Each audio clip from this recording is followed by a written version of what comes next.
Oh, is somebody there? It looks like I've only got one. It looks like. Wait. Oh, there. Now I can hear myself. Looks like I've only got one viewer right now. I don't know who you are, but welcome to my stream. Appreciate you being here. Oh man, Cal, you're the one. You are the one, the only one right now. I think I might be shadow banned on Twitter.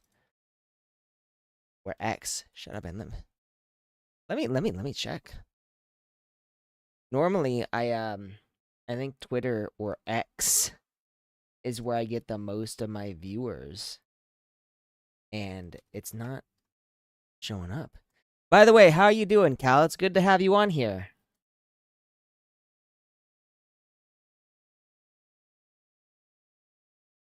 Detect.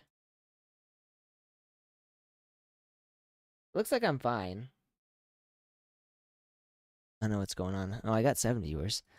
Maybe it's just a thing that was happening on Twitch. I heard there was like an issue with Twitch.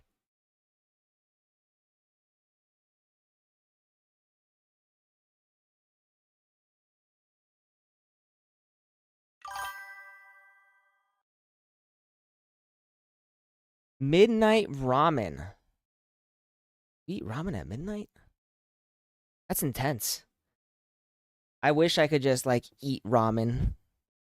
God, I crave ramen so bad. But I like where I live, there's no real good ramen places. So it's sort of like I would love to eat ramen, but nothing quite tastes like they do in like it does in Japan. What kind of ramen do you like, by the way? I usually like miso with a lot of garlic. If I'm being honest.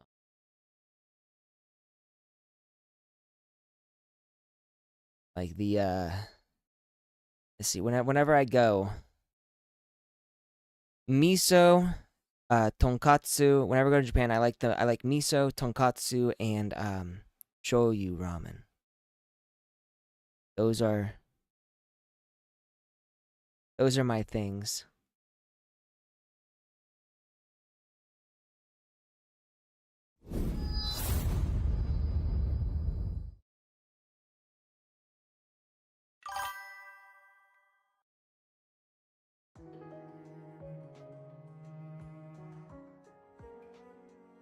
Oh, and okay. So it's like the kind that you just pour water in, you microwave it, you wait 3 minutes for it to cool, and then you're good.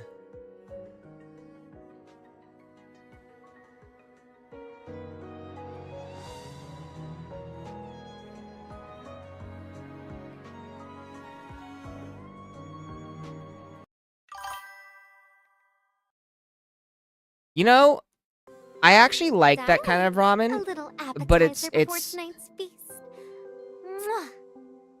very unhealthy to eat a lot of, so I try not to.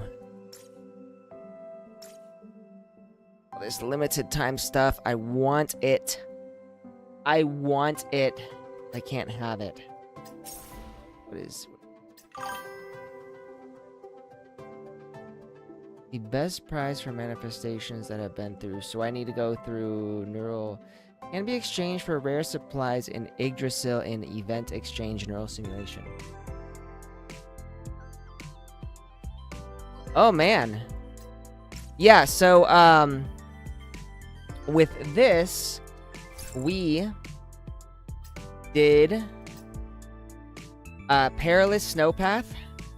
So now we just have to do we're gonna do Ballad of Chaos. Really quickly though, I'm gonna grab these because I think I forgot to grab this. So before that, I want to see, do I have enough to make a pull? What is this? Elysium Pass. No. Okay, that's just the thing. I don't think I have enough to actually make a pull, but let's see just real quick. No, I can't pull. Oh, so we're doing Katya's story now. Yeah, okay. Holy crap, that's a lot. Oh, here. And then this is like an extra file, and here. Here. Is this like the base of the enemy base that we like go into him something? That's what I'm assuming. I'm assuming there's like an enemy base and we're sneaking in.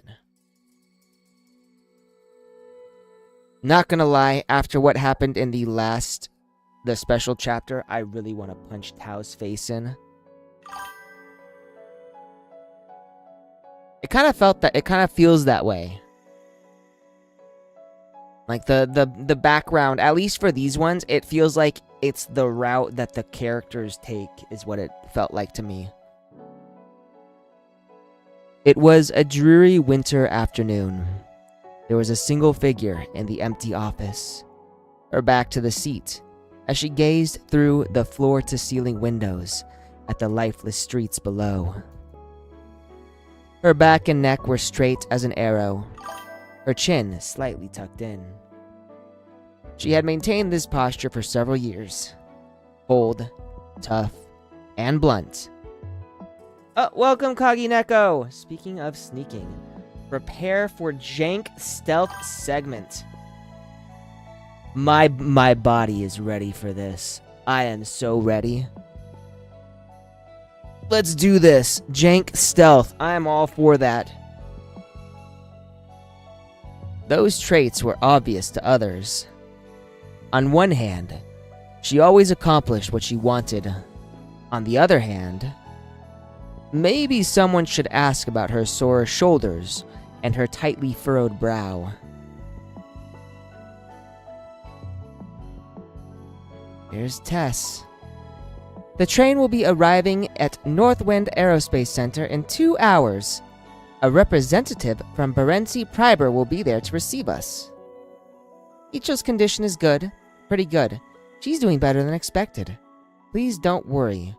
We'll ensure a smooth and safe handoff to Duchess Orlova. Are you listening? Director Tao? That clear voice sounded from the communicator like the chirps of a robin. She liked that voice. Not long ago, it had brought happiness and coaxed a rare smile out of her. But this time, the voice, although not exactly displeasing, inevitably generated some unpleasantness for her. Yeah, 'cause you fucking shot her, I had her shot, you bitch. God.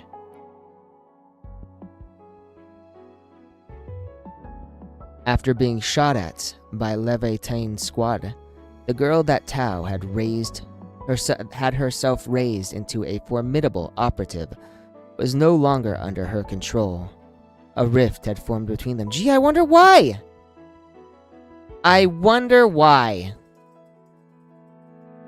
God, this woman.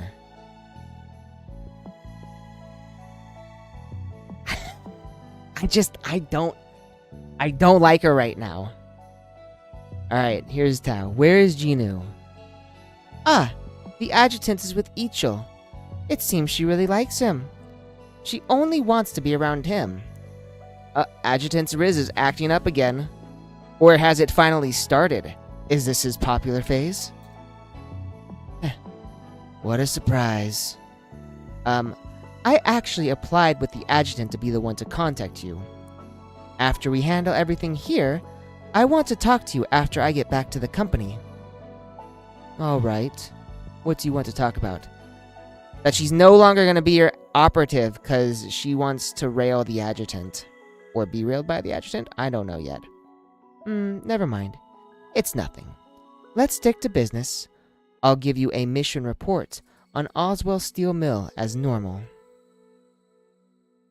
Ji Chengxing and Cirrus already gave me reports. You've all done a great job getting results.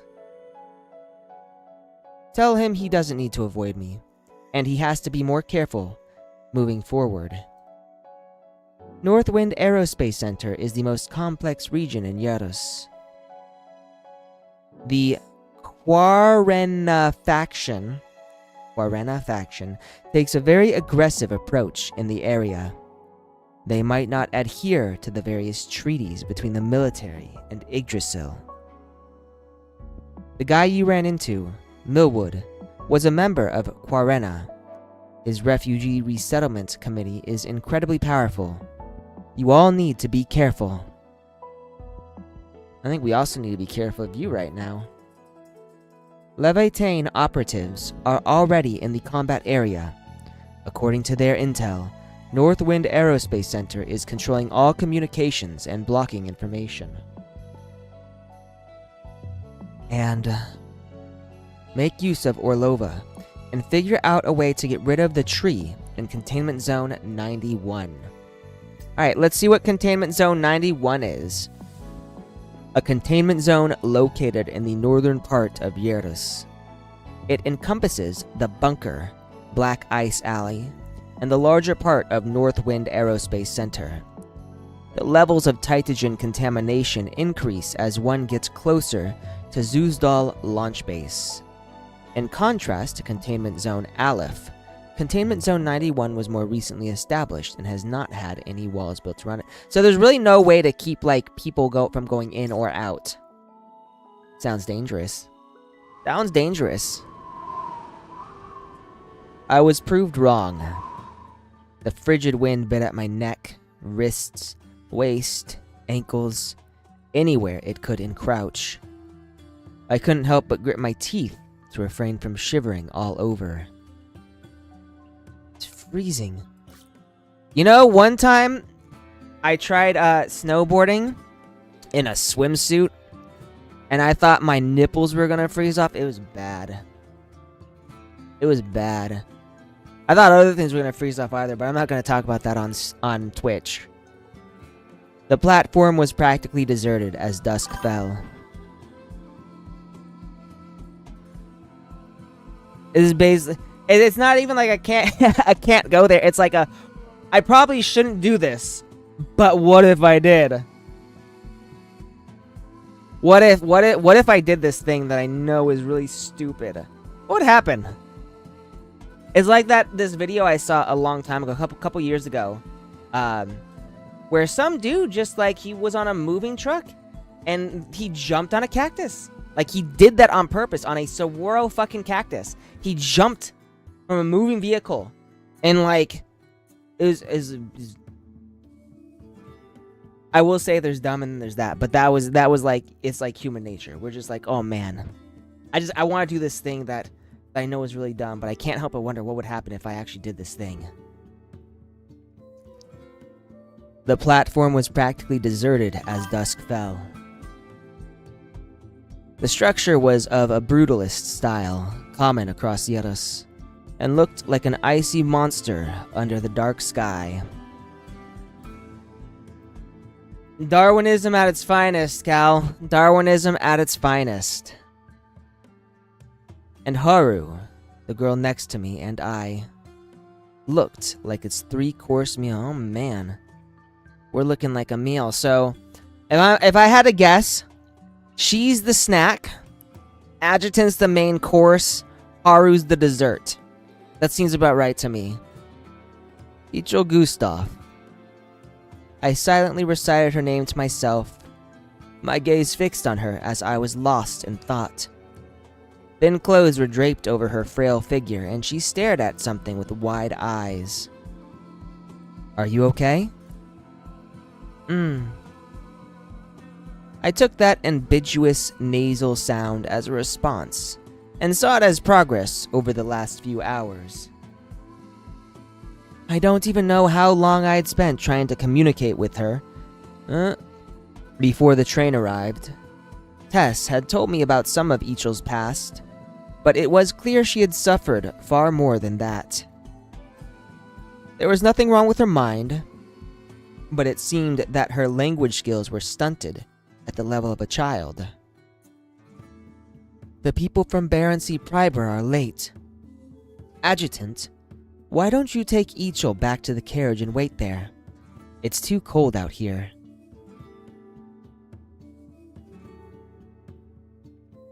That was fine by me. Standing there wouldn't do us any good, and I was worried about Ichil freezing to death dressed like that. She is wearing practically nothing. Nuh-uh. I don't wanna. She doesn't wanna? What do you mean you don't wanna? Lady, you're in your underwear. See you peeking out, right? You're in your underwear. Get back inside.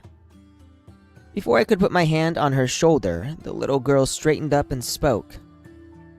Her brazen tone caught me off guard, but Haru couldn't help but laugh softly as she stood off to the side. It smells in there. It's yucky. Oh dear. She was referring to the lingering stench of blood in the carriage coming from Millwood and his men. Still glad we finally shot that guy. Not gonna lie, I was not liking him.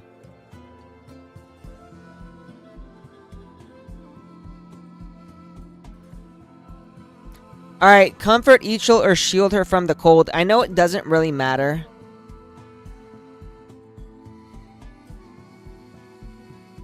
Let's see if we give her head pats.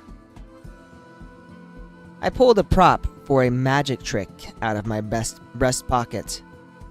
After covering it with my hand, a bouquet of flower toys suddenly appeared before her eyes. Tess had taught me this trick on the train, and Ichel seemed to love it. You're going to get sick if you stand out here. I'm not cold, and there's something bad staring at me over there. I don't want it to win. Hey, bad, she didn't want what to win. Her response shocked me. As soon as she finished talking, I immediately whipped my head around to look in the direction she had indicated. Haru was also on alert right away.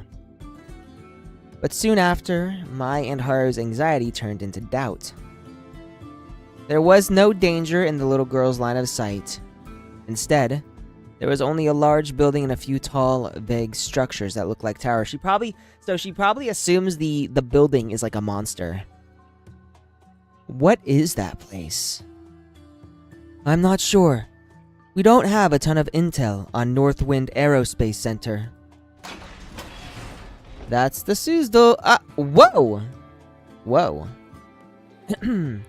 That's the Suzdal launch base. It was the most renowned site for aerospace tech during the former Yaras Federation. It's also the only military facility under Barency Priber's control. So let's read this. Suzdal Launch Base. A rocket launch base located in Northwind Aerospace Center. After the descent, the combination of Tytogen contamination in the area and the fact that Etta had taken control of Mistletoe Station made it impossible to launch anything into space, thus forcing Suzdal Launch Base to be shut down. The tree that has grown intertwined with the launch tower has sprouted branches that seem to form an ironic smile from Etta. Ooh. Dark. It's at the center of Containment Zone 91, and the tree we have to handle is in there. Ominous. And I'm assuming this is going to be the chapter where the adjutant discovers he's actually the Chadjutant. I really do like how you guys came up with that, Chadjutant. I appreciate that. Tess stumbled out of the carriage, bounded over to Etchel, and reached out to pinch her cheek. Eh? The startled little girl let out a dissatisfied yelp and jumped behind me. I reached out and grabbed Etchel's arm without thinking. What's going on? The moment my hand made contact with Etchel's arm, a depressing sensation of stifling heaviness immediately overcame me.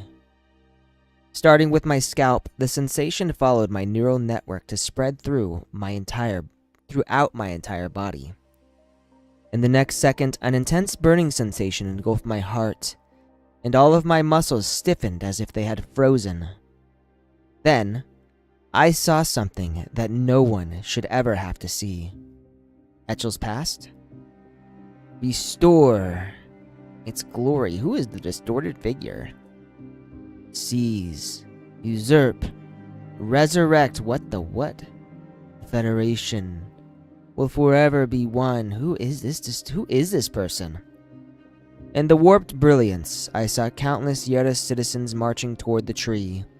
They approached it, embraced it, then became one with it. Sounds disturbing. And there's Etta. Fuck her. Come, Genu. No. Join Valhalla. No. I don't wanna. Adjutant? Adjutant? What's wrong? The strange, distorted sensation disappeared in the blink of an eye. When I snapped my eyes back to reality, I was kneeling down, and Tess and Haru were staring at me with worry in their gazes.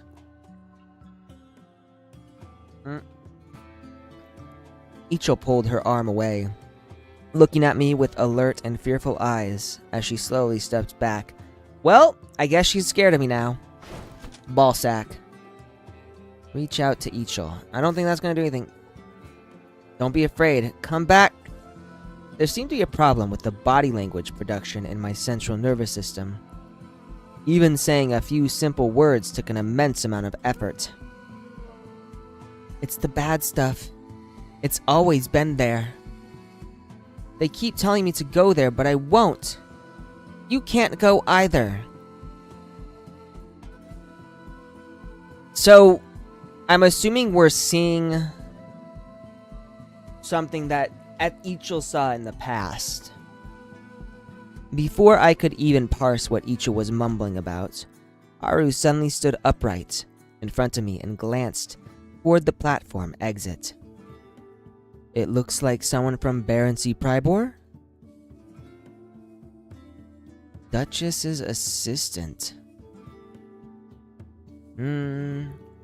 Apologies, Adjutant. I got held up on the way. I'm Duchess Orlova's assistant. She instructed me to come here. Are you okay?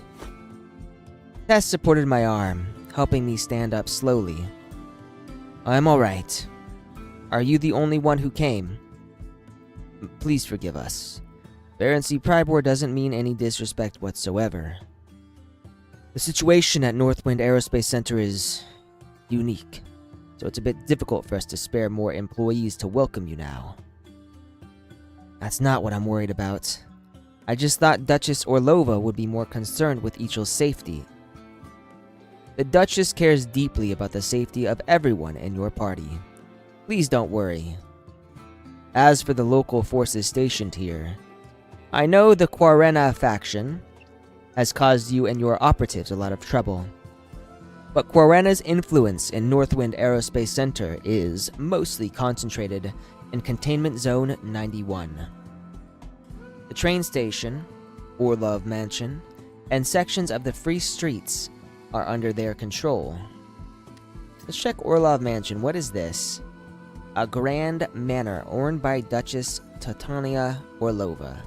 She inherited it, among other family assets, from her father, the old Duke Orlov. She hosts a ball here as a way to rally the more reluctant nobles of the Yeris to her side. Okay. So please don't worry and follow me.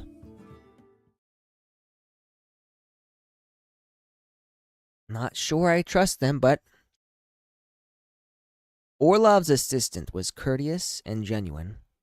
He was seemingly desperate to prove that Barency Pribor, the company headed by the Duchess, was completely safe and friendly, which is what makes them sus to me. But I couldn't shake the unrest I was feeling. I remembered what Tao had said to me before I left Yggdrasil headquarters. Give gifts, make friends. But could they really be our friends? It's a good question. It's a good question.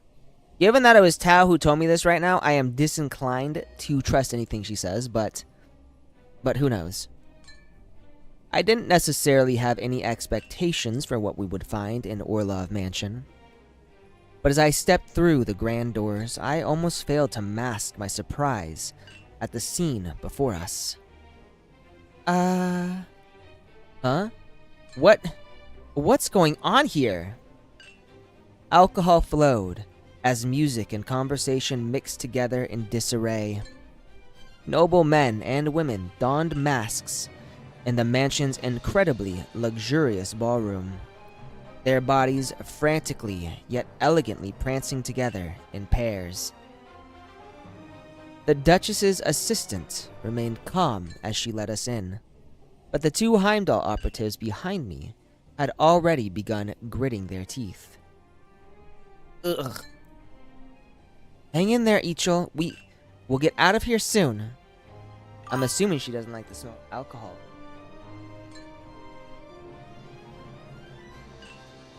Right? Tao is she pissed me off in the last step. In the blah, blah, blah. I can't use words right now. She pissed me off in the special chapter so bad. Like, oh my fucking god. I've never been that furious before. Like, the thing she did is not what you do to your allies. And she's keeping shit from us, and I don't know why.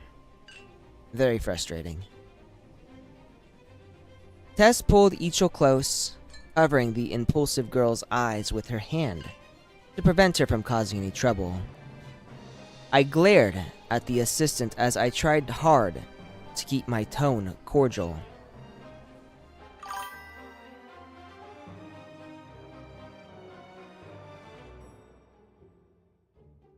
Alright, I guess if I'm gonna keep my tone cordial, I should just get to it. So she's still keeping shit from the adjutant. Motherfucker. Please don't fret, adjutant. It looks like you and your operatives aren't used to stuff like this. It's not that we're not used to it, it's that we don't approve. We saw plenty of impoverished refugees outside on our way here. It's like a different world in here. The Duchess put a great deal of effort into arranging this ball. I'd ask that you look past the ostentatious appearance for now. Hard to do that. The Duchess is waiting for you all in the parlor on the second floor. If you don't mind, we should get moving. Perhaps the assistant finally learned how to read the room, because he walked in front of us to lead the way. But before I could take a step to follow along, a sudden commotion sounded from the ballroom. Oh dear, what kind of commotion are we dealing with now? A beautiful woman in stunning clothing sauntered down the steps in the back of the ballroom. With a soft smile, she drew all of the attention of the dancing crowd in an instant. Should have known it'd be a woman that would get the adjutant's attention. Just as the intense Klein blue hue of her gown began to hurt my eyes, my gaze met hers. I read her lips as they opened and closed gently. Caught you, Heimdall adjutant. Is this Katya? Is this Katya? If you don't want to die, run.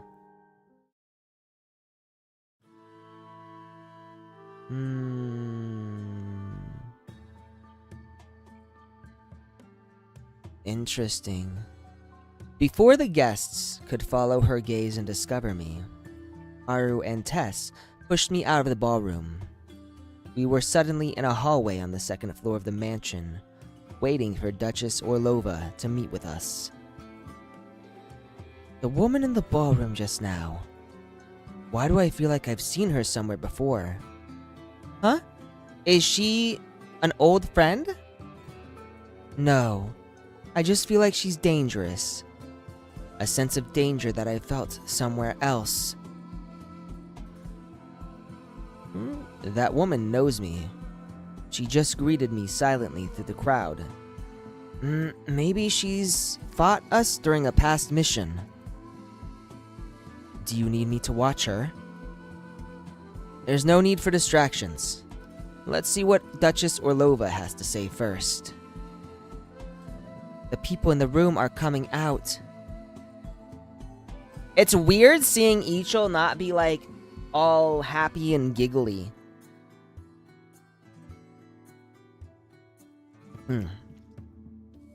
Though she had been silently spoke, her statement catching my attention.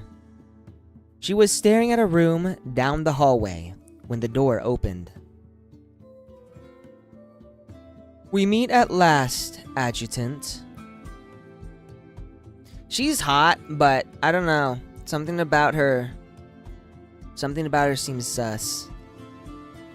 We have a lot to talk about, but I unfortunately have to postpone our meeting for now. Please wait for a bit in the parlor with your operatives. As for Ichil, I'll take her now. No. Yeah, wait. I stood between the tall woman and Ichil, staring her down and acting right away to put a stop to her unreasonable behavior. My superior sent me to hand Ichil over to you, but I won't allow you to be so hasty. Before I even finished my sentence, Haru and Tess had already pulled Ichil aside to protect her. The woman standing before me frowned. After staring at me for a moment, she suddenly leaned in. Director Tao and I are partners, and you're Director Tao's right-hand man. She secretly sent you here to protect you, so I can't just expose you to danger. The mansion is at risk of being infiltrated. I'm about to smoke out the rats, and you need to keep a low profile, seeing as you shouldn't even be here.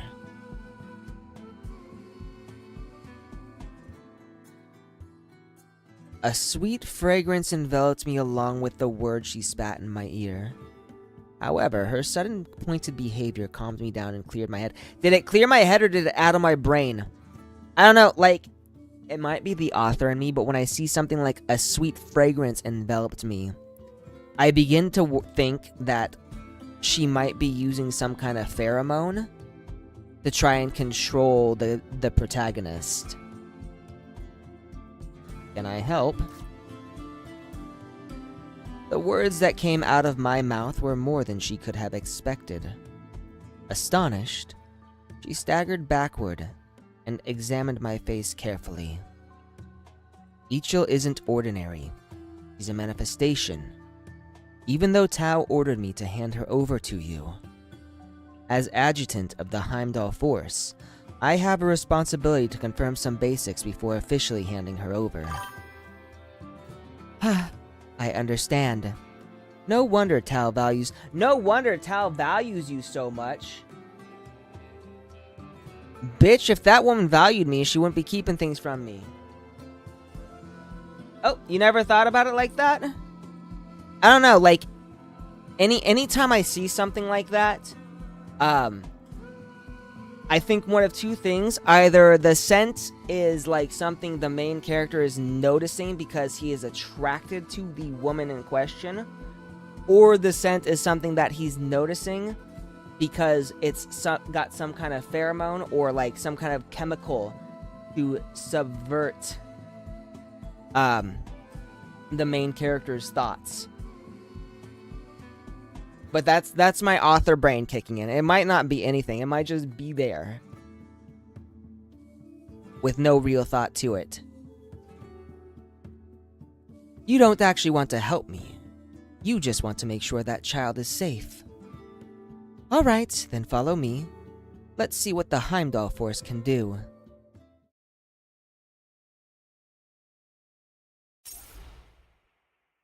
Coffee's done. Onto the water. I have caffeinated. Now I've got to hydrate. Okay, so the real question now is, who are my enemies? And who are my allies? And we're going to deploy her because even though she's level 60, Fanny is still way better than like every other character I've got. How did these people get in? And they're all wearing Barensi Preber uniforms? Strange. Especially because the security here is top-notch. Did they sneak in? Or did someone let them in? Shh. Let's not get ahead of ourselves. One thing at a time. There's a lot of people. When an enemy sees you, they will become alert. An alert enemy meter is displayed above each enemy. When the meter becomes full, quickly leave their line of sight to avoid triggering combat. Hide yourself behind cover to avoid the enemy's line of sight. Utilizing cover is vital to any stealth operation.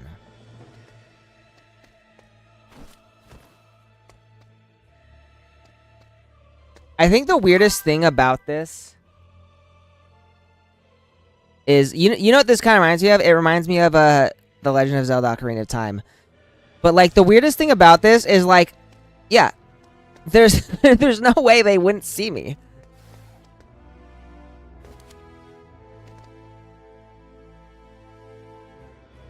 Like, look at this. He doesn't even notice I'm here. Uh-oh.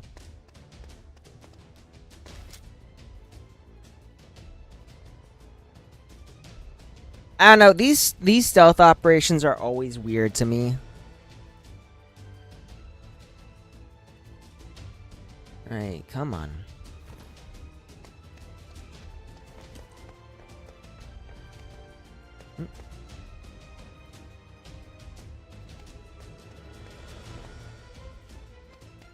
Oh. Objective complete. Stay alert. Oh, janky. I get what you're saying though. This is janky. Like,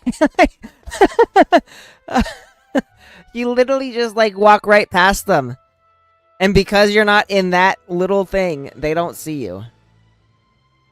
That's just funny.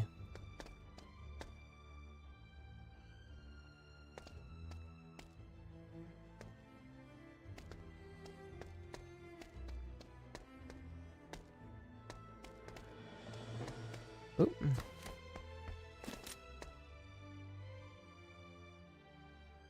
Alright, let's hide behind cover.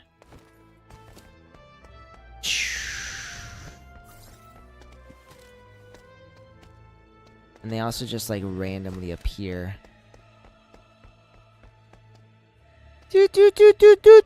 No, you don't see me because I'm there.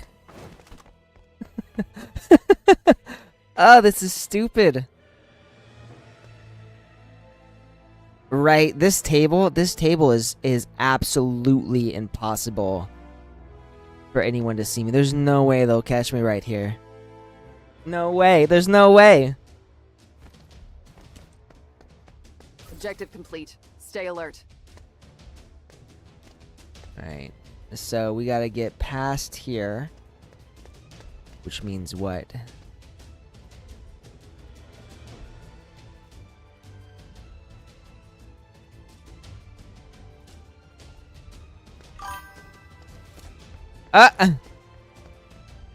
As if anything could stop me. I guess so. Haru, up ahead. Looks like we have to force our way through. Wipe all of them out. Quick. Alright, so we're wiping them out. Princess's World of Magic. What are you waiting And for? Dead. Haru, I recognize them. They're Harena soldiers. Military radicals? Looks like they want to use this. Taste my blade! Trouble. It isn't safe here anymore. Tess, get the adjutant out of here when you can.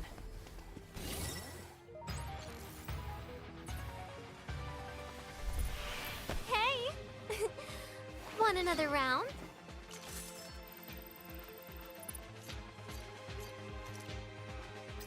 So weird. That's so weird. With the infiltration of her mansion taken care of, for the time being, Duchess Orlova had us wait in the parlor on the second floor. Then she asked me to meet her in the ballroom personally to show me something. Icho was sleeping deeply due to her exhaustion and nervousness. I intended for both Haru and Tess to stay behind and take care of her, but before I could even reach the door, they blocked my path. No, we can't be sure there aren't other dangers looking here. You can't leave our sight, Adjutant. Icho's the one who can't leave your sight. Listen to me and stay here with her. I won't be long. We say this, and then we know something's gonna happen. I don't know if anybody else ever dislikes, like, this particular trope where the protagonist's like, oh, don't worry, I won't be gone long, nothing's gonna happen, and then something inevitably, like, happens. It was obvious. Obviously going to happen. I feel like he should have taken at least one of them. I feel like he should take at least one of them with him. Then, why doesn't one of us stay here with Icho, and the other goes with you? Adjutant, Haru is right, you shouldn't... What did Tao tell you when you called her? Be careful, right? You were completely decked out in combat gear. You want to show yourself in public? You were active on the Yaras border for a long time, and the ballroom downstairs is crawling with local nobles with a lot of power. And you guarantee not a single one will recognize you, then why not take Haru? Nobody would know her. Well, Alright, take care of Icho. I'm going to play along with the Duchess to see what tricks she has up her sleeve. No, I'm gonna say this, if he gets caught in a trap, my respect for him will go down. Nothing bad is gonna happen. You know what? When you use that emoticon right there, I don't believe you. Sus. Mad sus. I left their worried gazes behind me as I opened the door and walked out. Have an evil day. I don't want to have an evil day. Nothing bad ever happens. Tin Can. Are we being FR right now? Nothing bad ever happens. Everything that can go wrong does go wrong so far. Pavlina. Don't know who Pavlina is, but she's pretty hot. Your Grace, thank you for everything you've done for my father. It's all thanks to your support that he was able to escape from Warrenna Command without so much as a scratch.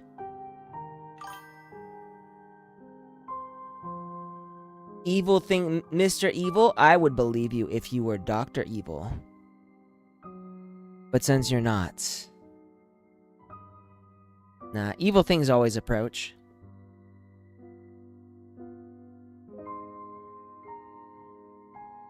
Also, welcome Tin Can. I hope you're doing well. I can't even imagine how much my father would have suffered without your help. You know, that's an odd dress. How is your father doing right now? Is he alright? She seems concerned, but I don't think she really is. Yes. He was even making a big fuss yesterday about not wanting to handle government affairs anymore. He said he doesn't want to be caught in the middle of things again. He also said he wants to find a new passionate relationship while he's still healthy. Your Grace, how can someone so old still... Ha ha ha. Alright. Seeing as he's still interested in things like that, it means his physical and mental health are doing well. He will definitely live a long life.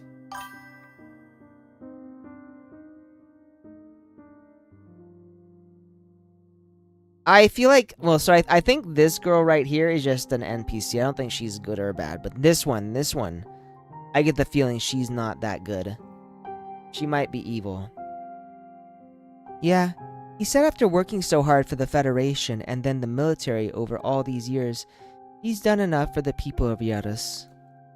He said that he needs to live for himself in the time he has left, and since that tree appeared, everyone is scared. It's better to lay low and enjoy some happiness, rather than stand up and do something. What the fuck? It's not quite how I'd feel, but okay. Yes, you're right. It's time to relax a bit after working so hard for Yarus his whole life. No wonder he didn't show up today, even after he accepted my invitation. What a pity. Ha ha ha. Your Grace?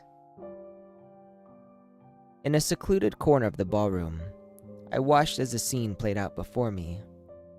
The noble girl's gentle smile transformed into a cold sweat. She stood up fearfully, unsteadily shaking the wine glass in her hand, the liquid dancing in the glass like boiling water. Pavlina, look at me. Tell me, the letter that led to your father's near execution by Warrenna Command was actually written by you, correct? Your Grace, Okay.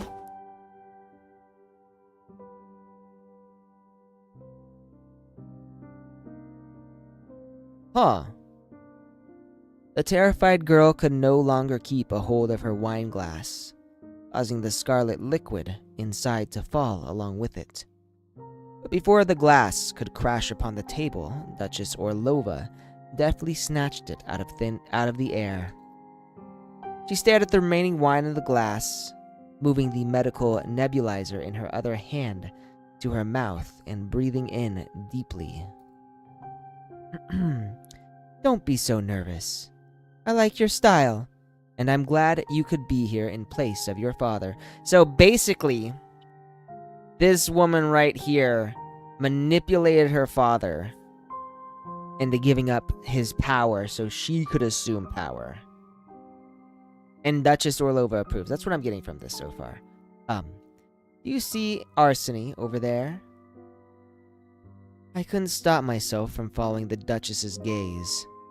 A tall, graceful man stood among the crowd as he drank with a group of older people. I remember him. He's related to the former Federation's Minister of Foreign Affairs. He's also the Capital Archduke's son, right? Correct. He is now working as a lobbyist for the Quarrena faction, searching for potential investors who support in Containment Zone 91. Go have a drink with him, Pavlina. Starting now, he shall be your fiancé. What the what? Your Grace, but I just had a wedding 2 months ago. You even came... So she's a married woman, and now she's getting married again?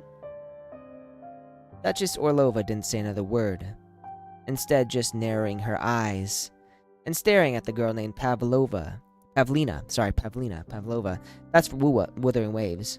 Through her lens, she looked like a menacing fox glaring at a cornered rabbit. After the girl put on a fake smile and walked through the crowd to Arseny as ordered, the Duchess suddenly tilted her head and shifted her gaze toward me.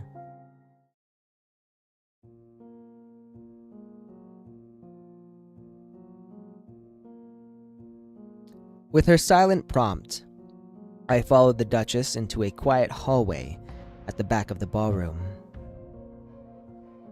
Artyom, please provide a completely quiet and safe environment for me and my distinguished guest.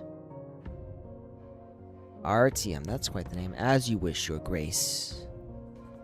She seemingly remembered the name of each and every person who was useful to her, regardless of their position or status. I'm so sorry you had to see that, Adjutant. I hope you don't think of me as some sort of evil tyrant.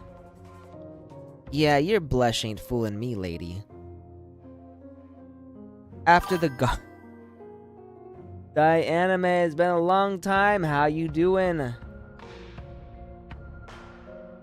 You've missed... I've been good.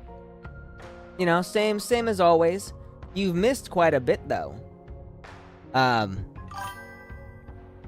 The story has been progressing smoothly. I actually don't think you've watched like the streams I had before, but I've been going through chapters 1 through I went through chapters 1 through 10 now that I finally got the legacy, and now I'm going through chapter 12.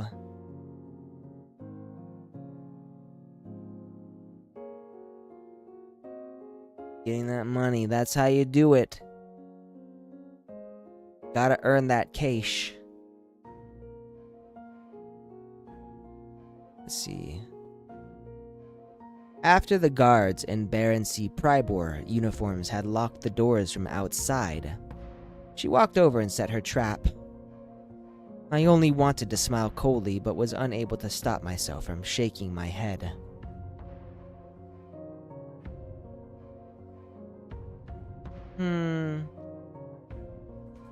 Does someone in such a high position really have to go through so much trouble? Or they're all scared of you?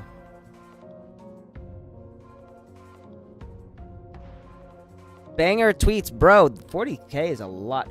40k likes, not just views, but likes. Shit, man. I should be doing whatever you're doing. I don't think my tweets don't get nearly that much. I got my last good one, I think, was like 4k. Let me see. What do I got here?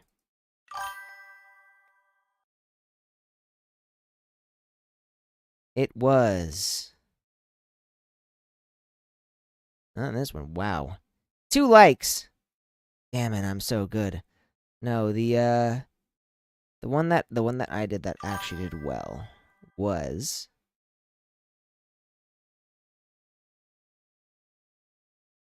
this one. Yeah, 4k likes. Ha. Let's see how you're doing on this.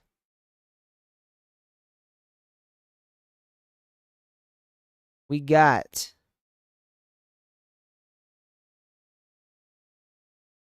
damn, oh man. We're not gonna press play on that, but damn. Does someone in such a high position really have to go through so much trouble? Oh, look at that laugh. So fucking fake. It didn't used to be like this. Not long ago, before that tree sprouted up, I didn't have to work so hard, and they didn't have to be scared of me. But things are different now. They're scared of me because they're even more scared of the Quarena faction and Omega. The desire to survive clouds their heads. They don't even know what to do. Probably not something you should be saying on my stream. Just gonna say it.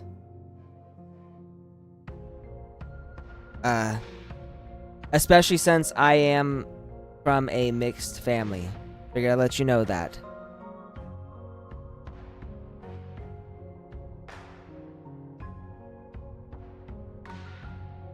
Omega.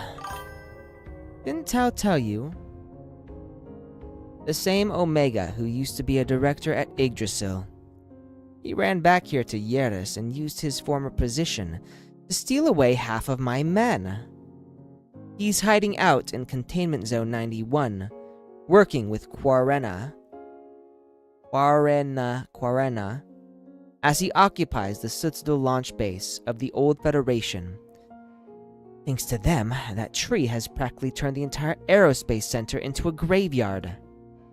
Even in the rear region of Yeris occupied by the military, several people have been experiencing strange symptoms caused by that tree. They even came here just to die. I specifically decided to welcome you today, at this very place, because I wanted you to see what the nobles and people in power are like for yourself. Huh.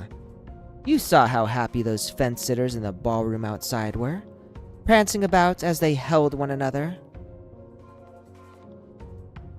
You're calling them fence-sitters, which means you still want to win them over to your side of the conflict. By using Ichel's identity, right? I'm a pragmatist. I'd never deliberately push them into the enemy's grasp unless absolutely necessary. Hand over Ichel Adjutant and complete your mission. You help me, I'll help you. Let's work together to find a way for the people of Yeris to survive. Uh-oh. Alright, Tess has got something to say. Adjutant, where are you? You might need to come back. Ichel is... The Duchess was almost pressed up against me. What the what? The sudden call startled her. Well, it's good to be friendly. Just don't make racist remarks on my Twitch. I don't allow that.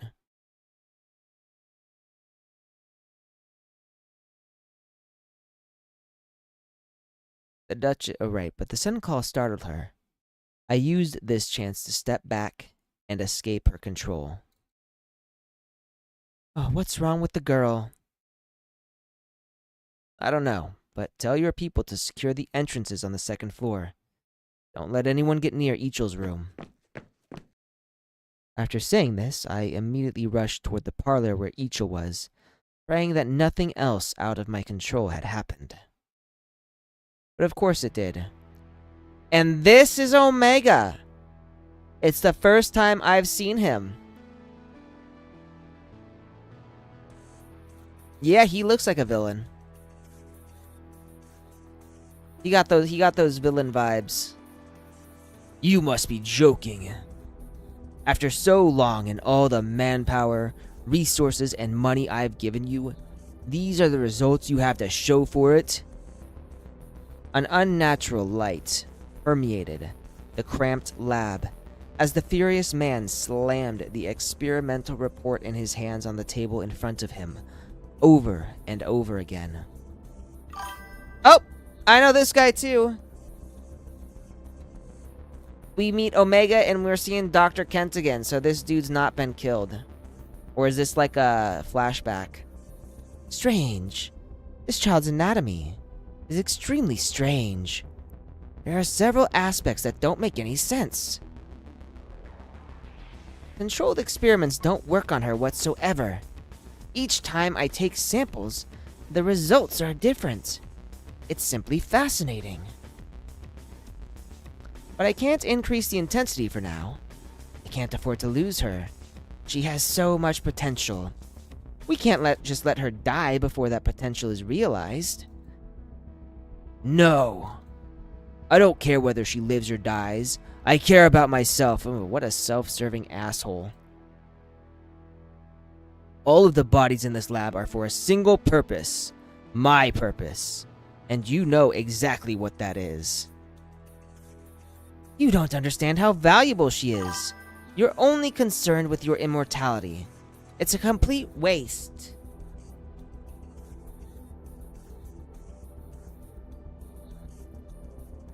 Kagi Neko, did you just give me like massive ass spoilers right there? Bro. I think someone actually told me this before, so it's not that big a deal, but still, man. Wild. Spoilers in my chat. My patience has already run out, Dr. Kent. Such low efficiency. I know, I'm just kidding. These variables, these risks, enough. Prepare to terminate your experiments on Ichol. But I won't say it again. Destroy everything. Wow. As the frail girl slept in the sinister experimental pod, her smooth face gradually turned bitter. There seemed to be a voice deep within her consciousness that had been endlessly cursing her for a long time.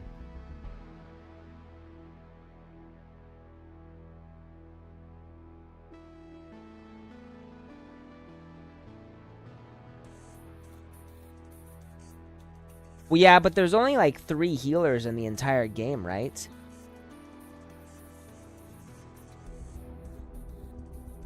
You're just a string of faulty code. You shouldn't exist. Oh my god, it's Etta! Your existence taints the law of creation. Someone must eradicate you before you infect even more people. You are not a creation. You are simply a virus. Ah.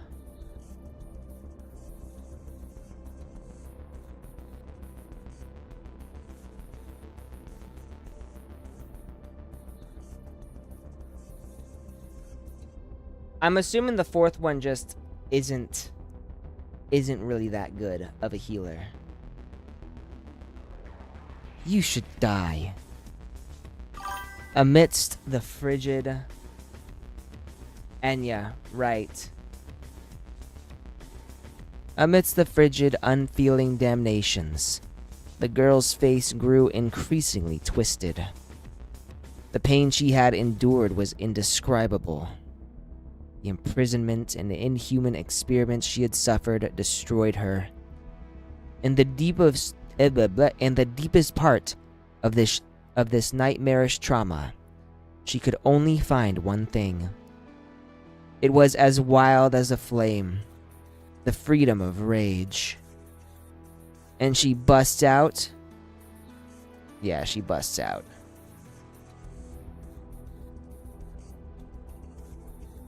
By the time I rushed into the parlor, Tess and Haru were dripping with sweat and panting as they sat next to Ichol. Holding the bouquet of toy flowers, Echo blinked at me with an exhausted look on her face. She had another nightmare. Adjutant, I think we need to get Ichol out of the mansion as soon as possible. She needs to be in a stable medical environment. Adjutant, we should just tell the Duchess what's going on with Ichol. At a time like this, she needs help. Ichol, how are you feeling? My eyes hurt. I don't feel good. She reached out to touch her forehead without thinking. I reached out to touch her forehead without thinking.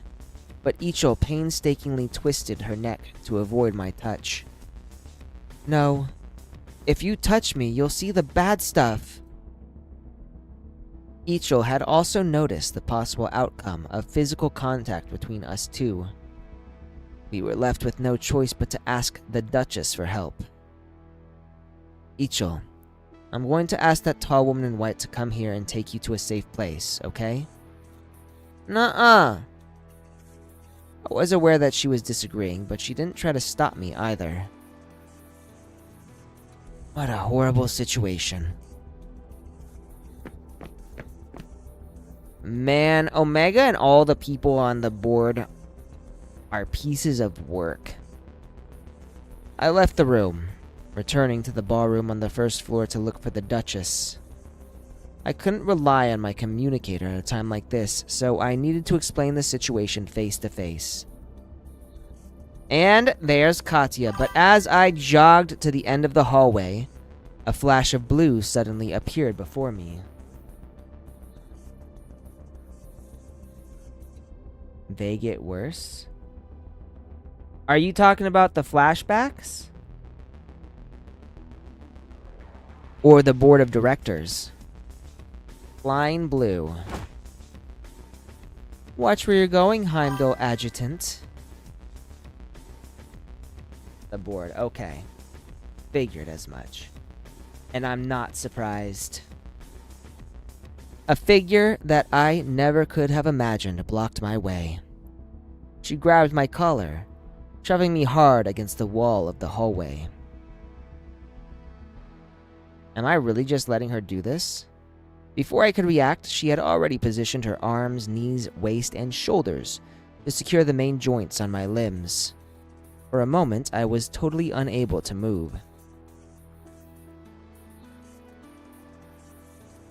I followed you all the way here in this freezing weather. I thought you were smarter than this, but I guess you're just too innocent. Too innocent? Isn't he supposed to be, like, super thorough? He was the head of frickin' security. Why is he so dumb? Do you really think ordinary medical techniques can save the kid in that room? Katya Klein. I don't care how you survived the incident at the 5th Research Institute, but if you value your life at all, you'll let me go. The blood on your hands changed you. You've gotten pretty good at threatening people. What are you even talking about? Tell me, Adjutant. Did you throw up after you put that bullet in Millwood's head? Or did you have a nightmare? I tried to take advantage of her banter, relaxing my body in hopes of escape. However, my efforts were only met with a chuckle and a firmer, more painful pressure. Behave yourself. Don't struggle. I don't have all day either. If you follow instructions, it'll be easier for both of us. What do you want? So I'm basically helpless right now. Ichil. Give her to me. She was my original target, and now she's the key to realizing what I've wanted for a long time. What does she want? I'll take her, and you leave Yeris with your girls. The waters here are muddy. I suggest you avoid them. Sounds like you might actually know something, and you were brave enough to break in here alone. But I still can't agree to your conditions. Just stop, Katya. If you leave now, I'll pretend nothing happened. Huh.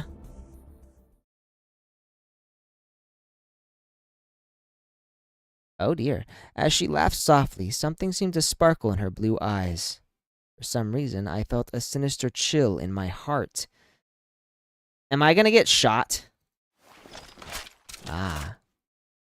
In the next instant, she was holding a crossbow bolt in her free hand, aimed directly for my throat. Katya Klein, Haru. Oh man. So, Adjutant still can't do much here. Good thing we've got Haru. The crisp sound of metal clashing was accompanied by a familiar, fierce voice. By the time I could tell what was happening in front of me, Haru had already drawn her blade and was standing between me and Katya. Adjutant, are you okay? Where are Ichil and Tess? Or something about them. They're together. Tess has already called and notified the Duchess of the situation. The Barency Prybor guards are on their way. Don't even think about hurting a single person today, Katya. Why don't we just... no, whatever. I wanted to be alone with you, but it looks like you prefer a little more excitement. Huh, fine then. She's looking a little sinister. This is the battle maniac. So even back then, she was a fucking battle maniac. Let's make things more exciting. And... the blue figure stood in front of me and Haru. The blue figure in front of me and Haru disappeared in the blink of an eye, leaving behind a cloud of smoke from a grenade she had thrown. But before the smoke grenade had even exploded, gunfire rang out in the ballroom behind us. Judging by the sound of shouting, cries, overturned furniture, and chaotic footsteps, it seemed like Katya hadn't come alone.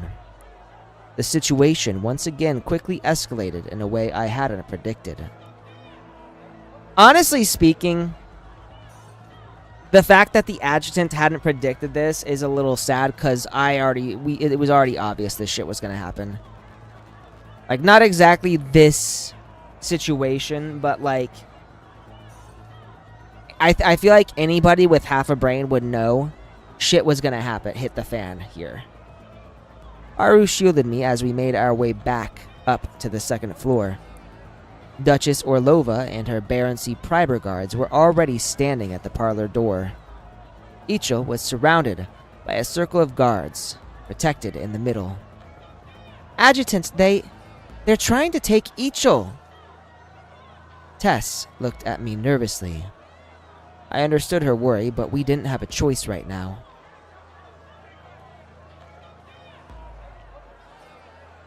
Duchess Orlova, I don't want any hostility between us. You can take Ichil for now, but let me be clear. This is not an official handoff. Your people need to get Ichil to safety as soon as possible. Yggdrasil and Heimdall can't be responsible if something goes wrong. There's Duchess Orlova here. Let's see. Trust me, Adjutant. I care more than anyone about her safety. You're already aware of why I need her, aren't you? If you are willing to help, there are several important guests in the mansion, and I don't have time to protect them. Can I trouble you one more time? I'll explain everything after this mess settles down. What do you want me to do? She didn't come closer this time. Instead, she threw a stack of photos to me from the distance. Make sure these people get out of the mansion safely. Even if they die, they need to do it outside the mansion gate. So basically, she doesn't care if they're actually alive. She just needs them gone and not dead in her property or on her property. Crazy. Crazy. Okay. Let's keep this up. Always ready to fight. Even though the Duchess said they are important guests, they're making us rescue them. That must mean they're actually some shady guests. Come on. Of course there are. Figure out who these guys are. Who could make the Duchess Oh, of motherfucker. That must be one of the important guests the Duchess mentioned. Wait. He's wearing Adventist clothing? Is he a missionary? Things are getting interesting. Okay, so we rescued that one at least. Is that it? We just let you. Okay, I guess we're moving on. No. This way. Oh, there we go. Heimdall, what are you guys doing here? I'm surprised we don't have any voice for this. Hey, can you move? If you can, get up right away. This isn't what we agreed on at all. Orlova is a liar. Are you coming or not? Coming, I'm coming. Alright. Ugh, so we gotta get this guy out. Is this the... No, there's more. Okay, there's more. Welcome to Tessa's World of Magic! Wait, they're changed? Hand when the situation changes. Absconditude. Taste my blade. Reveal.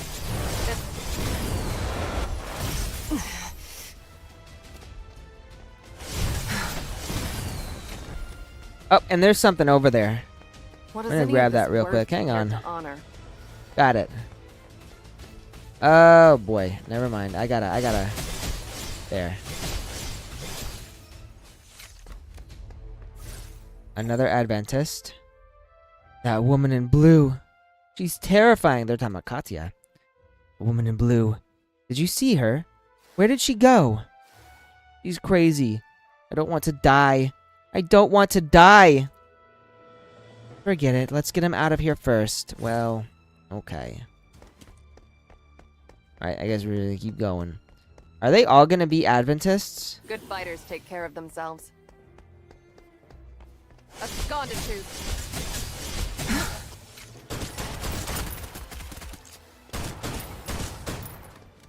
What does any of this worth? Katya is an we got more. incredibly dangerous woman. She definitely caused this mess for a reason. Wait, where's the adjutant? Maybe that weird lady came to take Icho? Objective complete, and we definitely can't let her get away with this. Hey. Help me, please. I'm begging you, and it's another Adventist. You're going to be okay. Calm down and breathe. Follow us. We'll get you out of here. Oh, man. Okay. Oh, we're done. We're done. Mission complete. Hey! Want another round?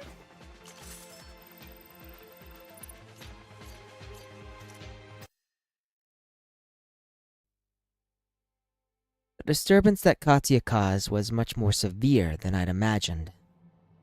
Perhaps due to the fact that the nobles were all hiding something to begin with.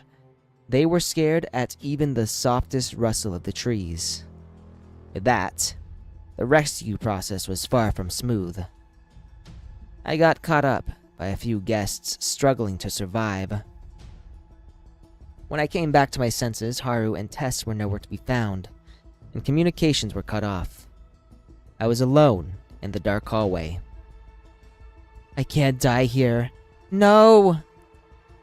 I did so much work to work my way into the Quarana faction circle. If anyone deserves to live in this cursed place, it's me. Who is this guy? Person. Terrified murmuring, mixed with a faint sound of gagging, reached me from the end of the hallway. I started to walk toward the source of the sound, but the hallway seemed practically endless.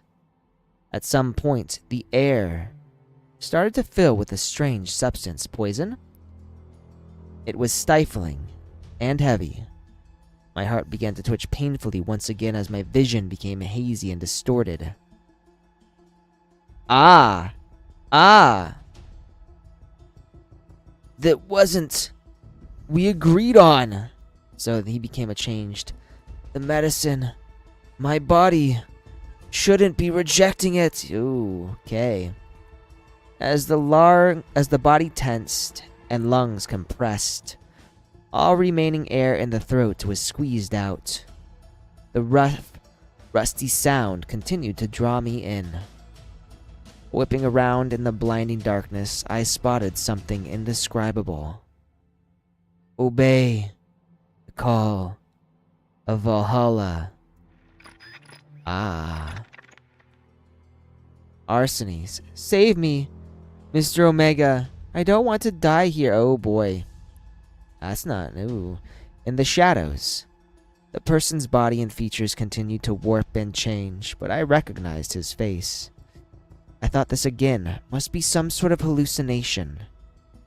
The last time I'd experienced this reaction was on the train platform, when I came into contact with Ichil. The hallucination wasn't as strong as it was the first time, but the stifling heaviness on my body felt incredibly similar. Could there have been a connection between them? Hey, you. The young man over there. From where the young noble named Arseny was lying on the ground, a new voice sounded. It was weak, trembling, and full of fear. "Is that you, Mr. Adjutant? Was that what the Duchess called you? Please, help me." Still wearing her mask, the young woman's pale face was full of desperation and longing. After staring at her for a moment, I realized she didn't warp my vision the same way other things did. After hesitating for a long while, I finally took a step toward her. "Thank goodness, please. Please get me out of up. Is she gonna die?" Ah! Oh no, no. Arseny, you're already dead. Let me go. Oh boy. I'm assuming he's calling her name in delusional raving. "Join us, Pavlina." What? Join us. As I was about to reach the doorway to the room they were in, Arseny, who was sprawled out on the floor in a struggle, grabbed onto Pavlina's leg with his hands. Or maybe I should say, its hands. The disfigured being screamed and thrashed around, as if it wanted to drag her down with it into some hellish abyss. The few rays of moonlight streaming in from the window illuminated something in Arseny's— oh, he's gonna inject her with the medicine. Shoot. Even if this was some sort of hallucination, I couldn't just sit back and watch this girl get attacked in front of my own eyes. And if I saved her, I might be able to ask her a few questions. I took a deep breath and bit down on my lip hard, using the pain to regain a moment of clarity. I then drew my gun and aimed. As long as I pulled the trigger, my customized Yggdrasil weapon would— oh boy. "Pavlina, join us! The tree is calling you!" The tree. We are calling. Oh, and Mr. Adjutant, help me. What am I doing? My hands and eyes began to tremble as the sensation of stifling heaviness grew even stronger. Arseny, just die. Go answer that horrid tree call by yourself. What? So I'm not doing anything right now. In a daze, I watched as Pavlina raised her hand up high and smashed what seemed to be a test tube over Arseny's head. The glass shattered, causing an odd liquid to burst out. Starting at his head, Arseny's body completely transformed into titanium crystals in but a few moments, subsequently evaporating without a trace, so I didn't do anything. Mr. Adjutant, how long are you just going to just stand there and watch? That's what I want to know. Even if you don't save me like you saved the other guests, please just give me a chance. I need to tell you something. Do you now? Oh boy, so she's not quite what she appeared? Her voice, weak and pitiful only moments ago, was now angry and venomous, like a curse. What was going on? What was she holding in her hand just now? I've had enough, what? After dragging me into the room, Pavlina hugged herself tightly and huddled in a corner. After some time, she opened her quivering mouth. Duchess Orlova has been forcing us to take her side against the Quarrena faction. The ball tonight was our final warning. Anyone who didn't align themselves with her would be eliminated.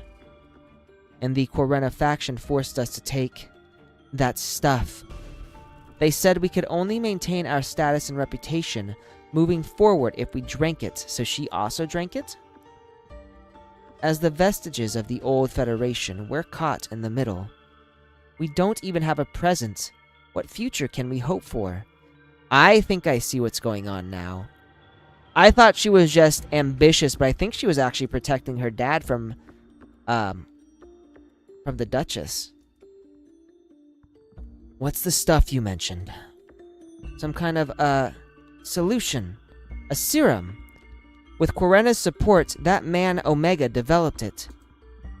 They claimed it could cure Javosis and even extend some certain people's lifespans to a blah blah blah, and even extend some certain people's lifespans and cause their bodies to evolve.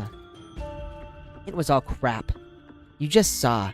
It turns people into monsters. It even makes people say stuff about the call of the tree or something. Northwind Aerospace Center has been under martial law for a while. I don't know how you got in, but if Duchess Orlova brought you here, she's probably trying to prove that she can muster enough power to fight back against Quarena. So please, Mr. Adjutant, save us. Should I? The harsh ring of a communicator suddenly sounded, and power returned to the mansion at nearly the same time. The sudden bright light made it difficult for me to open my eyes. I could only hear Pavlina gasping next to me. Oh boy. Are you reporters from the Quarena Media Center? What are you doing here? Wait, what? Nikita. Miss Pavlina. Snap out of it. Maxim. Make sure the communication goes through. What? Where did they come from? Just as I realized what I was seeing, Pavlina had already sprung up and snatched the communicator from the two people she referred to as reporters. Wait, what? Ah. Okay. I feel like I blanked out right here, so the harsh ring of sounded out. So it was not my communicator that sounded out. It was someone else's. Mr. Adjutant, get out of here. Don't let them know you're here. You just got shot. Damn, I'm sorry, Miss Pavlina. Reporting to headquarters. We're still at Orlov Mansion. Well, shit, so I did absolutely nothing. I didn't have any energy left to hear clearly what they were reporting. I was completely focused on Pavlina's body as it slowly fell. The poor girl had been shot in the chest. Her eyes full of fear as she slumped to the ground.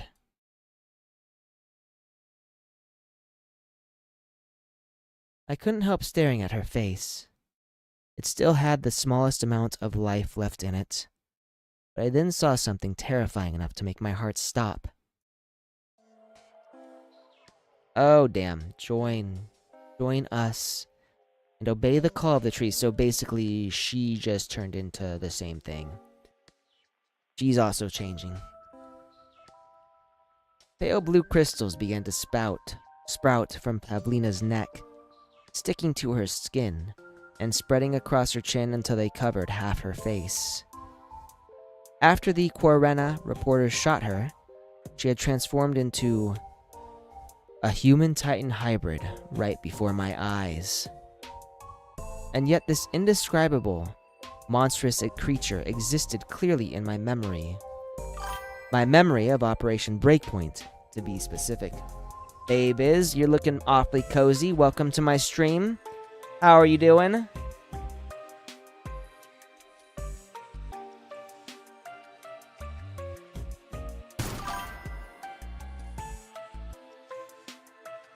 Adjutant? Life? Adjutant, are you okay? Adjutant! Super comfy now. That's good. That's good. I'm assuming you're, bundled up in a blanket and chillaxing. That's what I imagine when someone says I'm comfy. My fragmented memories were like rapidly spinning blades. Figured as much. Anyways, welcome to the stream. We're just, we're at Duchess Orlova's mansion. And shit's hitting the fan. And, Adjutant is still kind of useless right now. Not doing much. Hoping this changes soon, but for now, we're just seeing what's going on. My fragmented memories were like rapidly spinning blades, throwing my consciousness into chaos. Gunshot after gunshot rang in my ears as I was in a trance, unable to discern reality from illusion.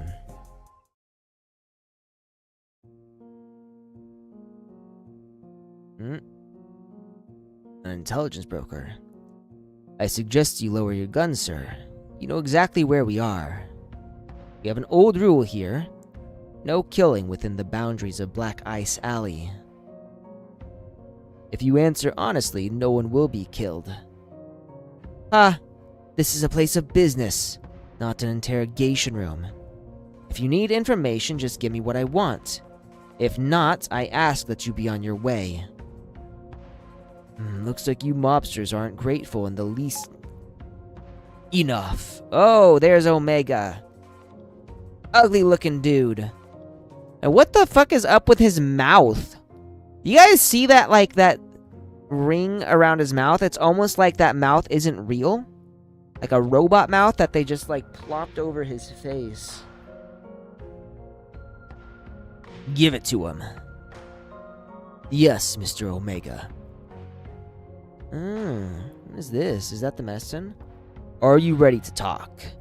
The mercenary who was working with Millward to capture Ichel Gustav. Who was she? Katja Klein. Kinda like the Joker, but the Joker has more style, I would say. This dude, he kind of reminds me of, like, a not fat Heidegger. I don't know if you guys ever played Final Fantasy VII. Heidegger is like a fat military officer who I think is probably inspired by Russia. The Blue Bolt, Katja Klein. A new player who suddenly appeared on the scene recently. He's ruthless, skilled, and quite the show-off. Are you sure about that name? Oh man, he knows. He knows. I'm always sure, Mr. Omega. Oh, by the way, the serum you provide is proving to be very popular on the market. Thanks to you, the people of Yeris are now finally starting to understand how to harness the Titan's power. Good luck with the rest of your research. Goodbye. Carrying his payment for the transaction, the slender intelligence broker strolled down the long street, then turned into a cramped, dark alley at the end. Several of his similarly dressed companions stood in the dark, dead-end alleyway. Behind them, a poor man could be seen tied up, his mouth gagged. Aren't you curious about this stuff? Well, here it is, just for you. Try it out for yourself. See what a former director from your company is hiding out here researching. Oh, it's a Leviathan operative. And he just got injected with this shit? Leviathan. Yggdrasil? Perhaps the company has grown too big for its own good. The business of Yeris should be handled by the people of Yeris. Well now. Haru, I found the adjutant. He's over here. How is he? He doesn't look hurt. Oh gosh, adjutant. Wake up! That crazy lady captured Ichel, and the people from Barency Priber didn't try to stop her. Oh shit. Haru, do you think he... Haru? What are you doing? Haru didn't reply. Instead, she stood up slowly, sheathing her blade as she tossed what appeared to be a rustic bag over to Tess. What is this? An astrolabe representing the glory of Yeris. But it looks like some kind of keycard, right? Who are these two people, and how did they die here? Oh, is this me? Am I awake? They were reporters from Quarena. Their injuries were... No, Let's do this. See what's going down here. Always ready to fight. You just love chasing me, Adjutant. I do love chasing you. Really is a cute girl. What does any She of should this... have come with me from the start, instead of being sent somewhere like this. Yarus has been a lost cause for a long time. I'm sure you understand that, you little magician. Oh, did you not tell your adjutant? The reason they're here today, it was all their own doing. Okay, I wanted to listen to that. Keep them coming. And boop. What? Taste my blade! Boom, Reveal. boom, boom, boom, boom, boom, boom. We're just gonna spam Don't worry attacks. about it. Enemies down. Absconditude. Oh, where's that? Oh, there it is. A lovely sound. You should really think about your own position, adjutant. Good fighters take care of Unless you want to see what it feels like to be betrayed by Yggdrasil too.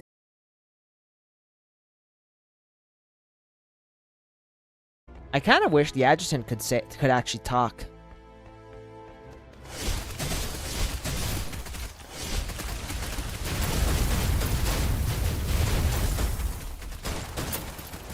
Absconditude. My shield is out. What is any of this worth compared to honor? Flesh wound. Don't worry about it. Objective complete. Stay alert. Oh, wait, I want that. The Steel Halt of Yerus. Yeah, though also, I'd be kind of worried because what if he says something that I don't think he should? At the same time, there are times I just want to be like, fuck you.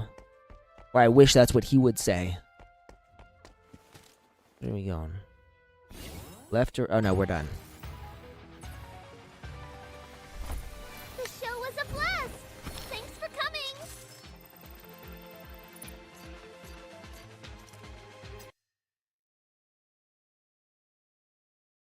The battlefield isn't for those without resolve. And here we are. There's another one. Steel Heart of Yerus 2. Objective What complete. now? Stay alert. Oh, there's Katya. Ah, you're like a dog with a bone, adjutant. Let's have some fun then. Taste my blade! Loud when you're crying out in pain. Reveal! Man, she's wild. Katya could be wildin' right now.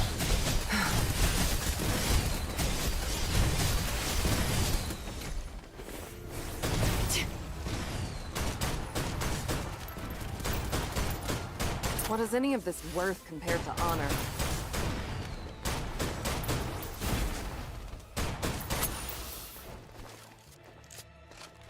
There. These guys have impeccable timing. What? Stop. I'll be taking the girl now. As for you, good luck. So she got away. Can you feel the weight of this victory? Motherfucker.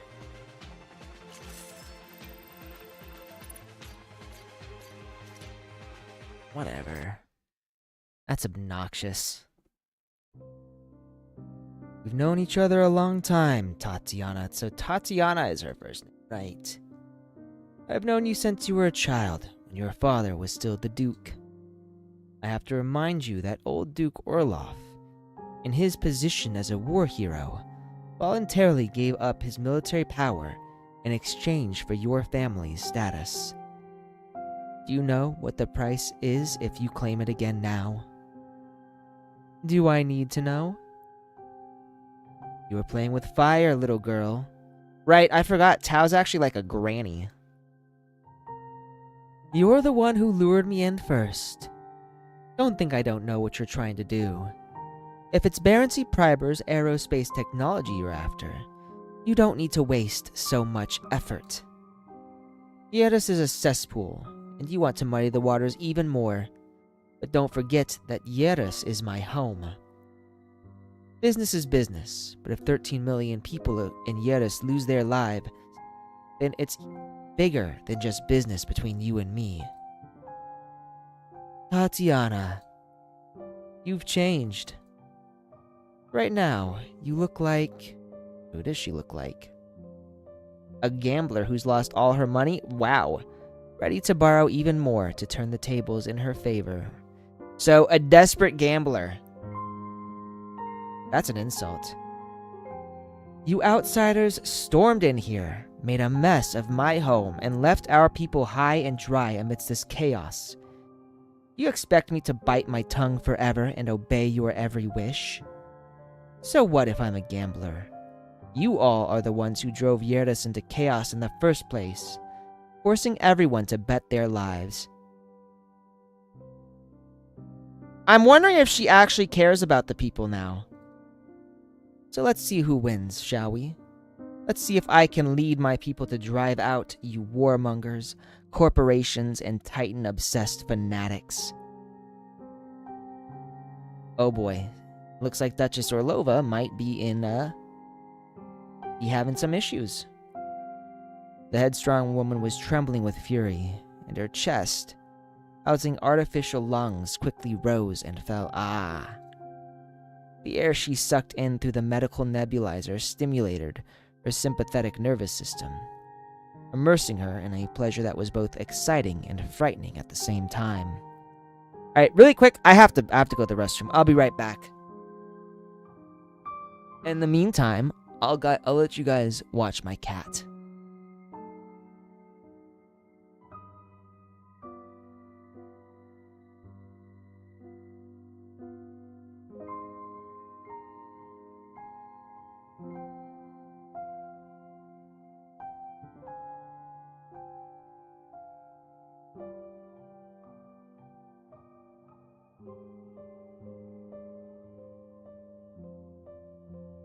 Brief cat stream.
He's just kind of sitting there.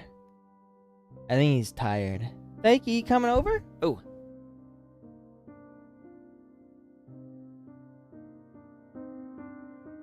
What are you doing? He's just sitting there under my table. I don't think he's fully awake yet. I think he was napping when I went to the restroom. We'll let him be for now.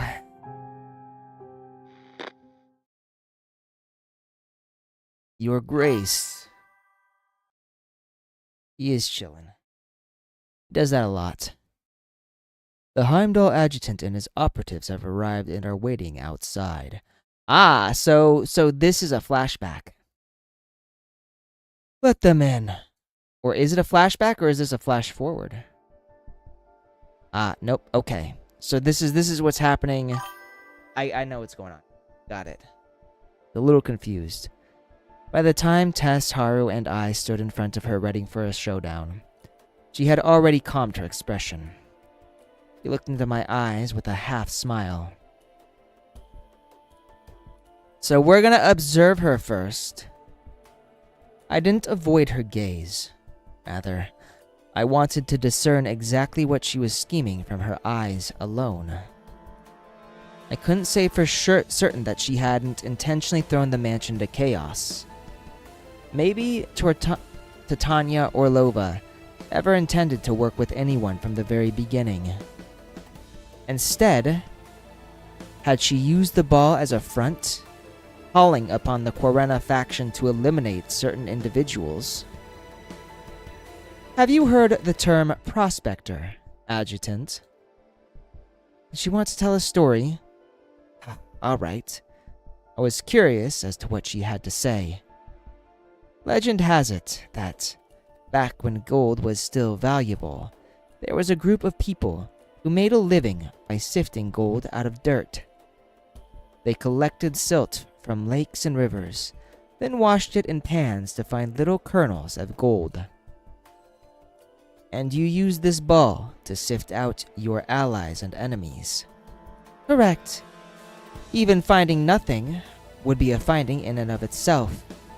In other words, it would be the most common natural finding.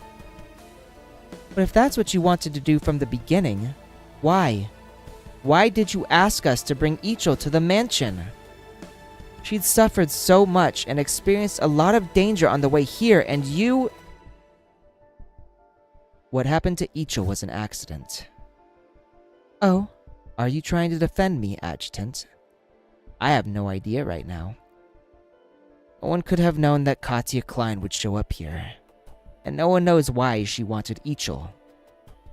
You turned your mansion into a stage. All of the individuals and powers with a desire for Yeris were compelled to make an appearance.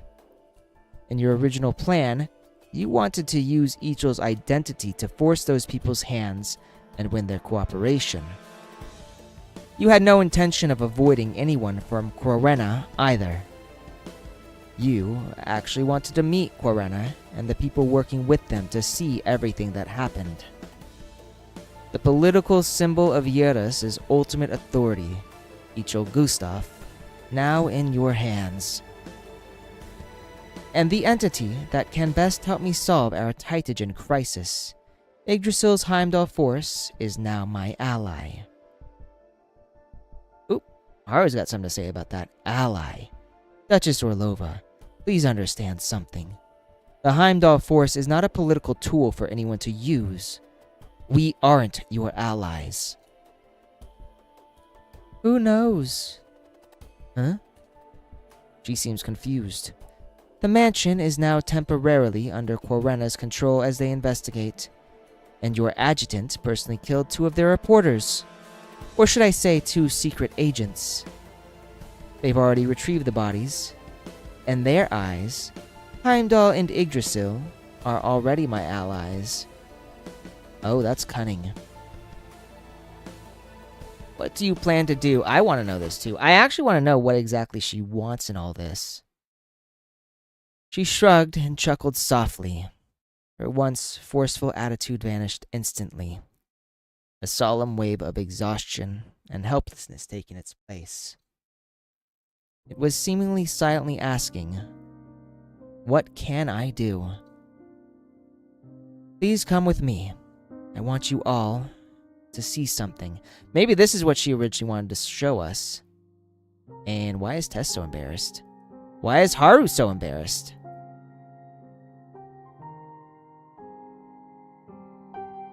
Oh, because I'm holding their hands. Haru and Tess were completely dissatisfied with Orlova's behavior. I had to take both of them by the hand, dragging them along to follow her. After the fingers within my grasp were no longer stiff from anger and the cold, Orlova, who had been leading the way, also stopped. Your Grace. A Resistance Army soldier, huh? We were standing in a vast living space. It was well furnished and elaborately decorated, maximizing aesthetics while still ensuring practicality. If no one said otherwise, it would be easy to forget this was actually an underground living space. With this, the wealth and power of the former Yeris Federation was somewhat evident. How's our situation? We held off Corena, but a few entrances were exposed in the process. If they put together a large-scale attack, we may have to consider withdrawing to the main bunker. They also hit a few of our men, who are now showing signs of Titagen contamination. We don't have enough medicine. Should we handle it like before? It's up to you. I'm assuming handle it like before is killing them? Those men, where are they? They're all in the quarantine room over there.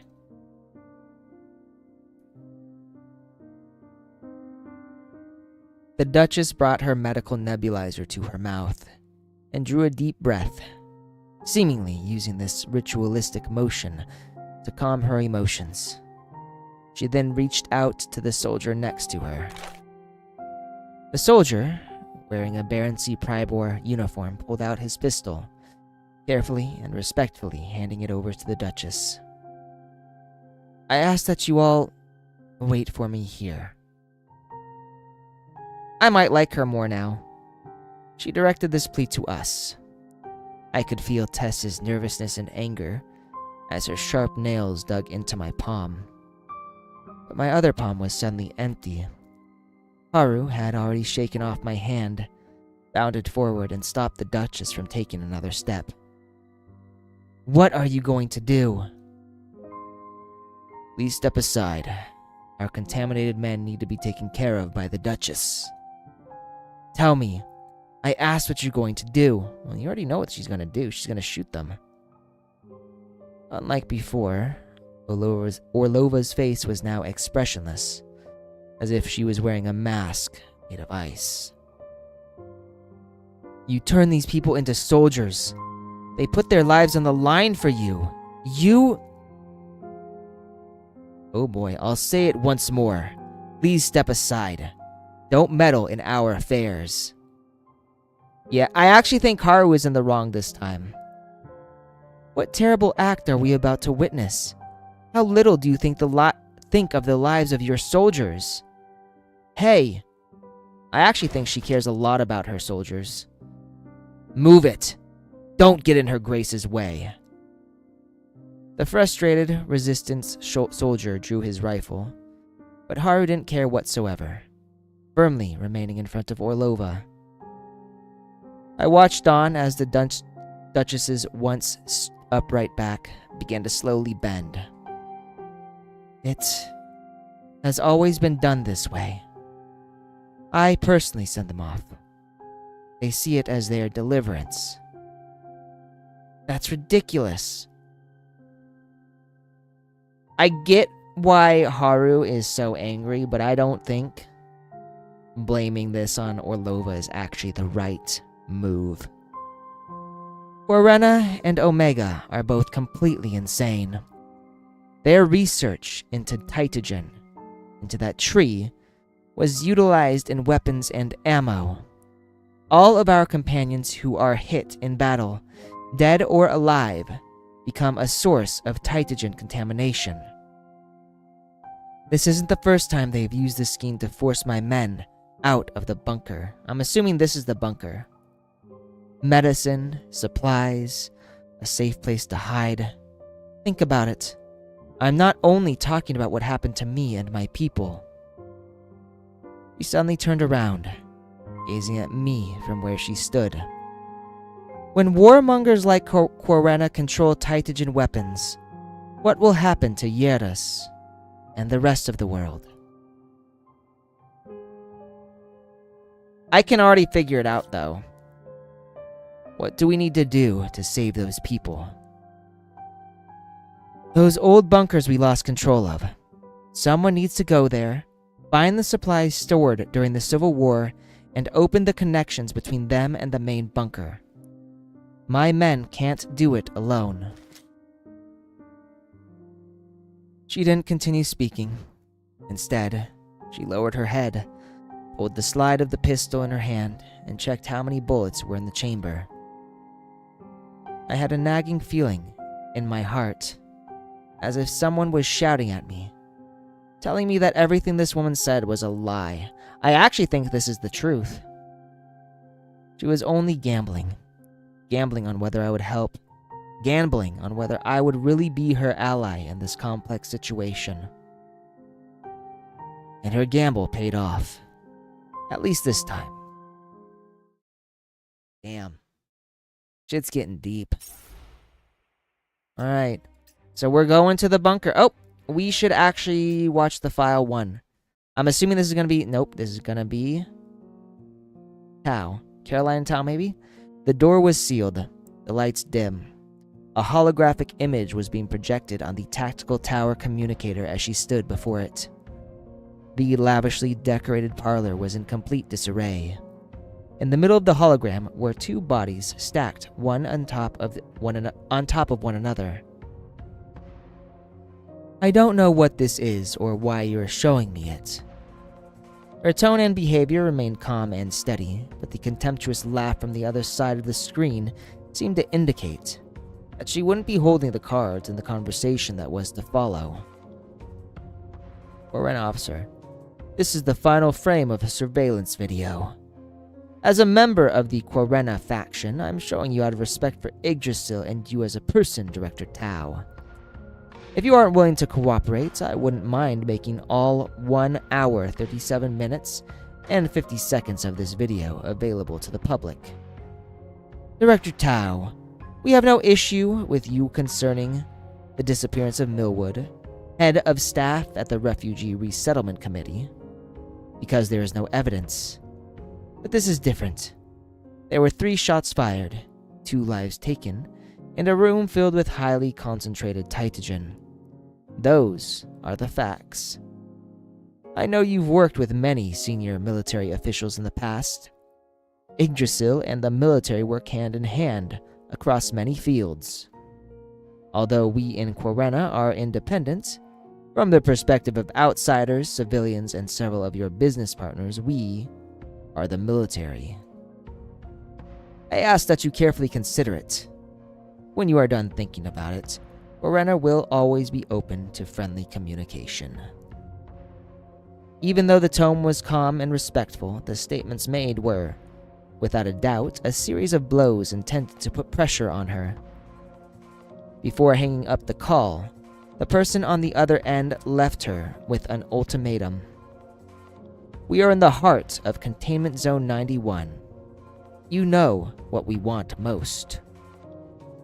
With a flash of light, the huge image in front of her disappeared, and the white noise in the background of the communication vanished. The entire combat meeting room went silent in an instant. The automatic door slid open. Footsteps moved into the distance, heading down the deserted hallway. It was white as snow, absolutely spotless. She had once preferred this decor. She had suppressed, controlled, and abandoned all desire, leaving only pure rationality amidst her goals. She couldn't remember how long it had taken her to get where she was today. Now, everything belonged to her. Everything here belonged to her and her alone. But it wasn't her empire. She didn't want it. Is that Tau? Although she sat at the top, she had no interest whatsoever in the throne. Researcher. Director Tau, from now on, All of our research work will be reported to you. Some of our partners, they are withdrawing from projects that they worked on before with us. This is going to affect our research efficiency. Take a look. The cost of eliminating the board was more than she had anticipated. Other people must have seen her as a vile usurper. Partners who had a close relationship with the former directors slowly began to distance themselves from her. It wasn't only because she had spent the first half of her life concentrated on research, technology, and creating gods. She had always set her sights as high as possible, constantly fantasizing about embracing the purest landscape. She ignored the reality that the land people lived on is dirty, riddled with muck and ash. Oh, Etta! Can the idols you have taken such good care of truly lead mankind forward? Can those superhuman soldiers satisfy your expectations more than I can? Let's test it with a war. And due to Etta's declaration of war, and the unique manner in which it was communicated, the pressure bearing down on Yggdrasil had abruptly increased. Heimdall alone couldn't handle the trees popping up all over the globe at the same time. When the people all expect something from you, but you are unable to react, your fate is already sealed. Thou walked into the place she was most unfamiliar with in the entire company. Although she had recruited them, she had seemingly never before walked into their lives. Oh man, she's visiting the manifestations. And there's good old Nita. Director Tao? What are you, never mind, Director Tao. Everyone's favorite masochist. It was late, but most of her battle idols still hadn't returned to their rooms. They were standing or sitting around the base hall, gathered in groups with brooding expressions. Director Tao, hello. Good evening. She didn't respond, instead heading directly upstairs. One of the operatives was awoken by the sound and turned on her lights. The sudden brightness made her squint. Tao walked up to one of the doors and slowly raised a fist, ready to knock. Director Tao? Are there emergency orders? I thought the schedule... I thought the schedule said I didn't have to report to you until noon tomorrow.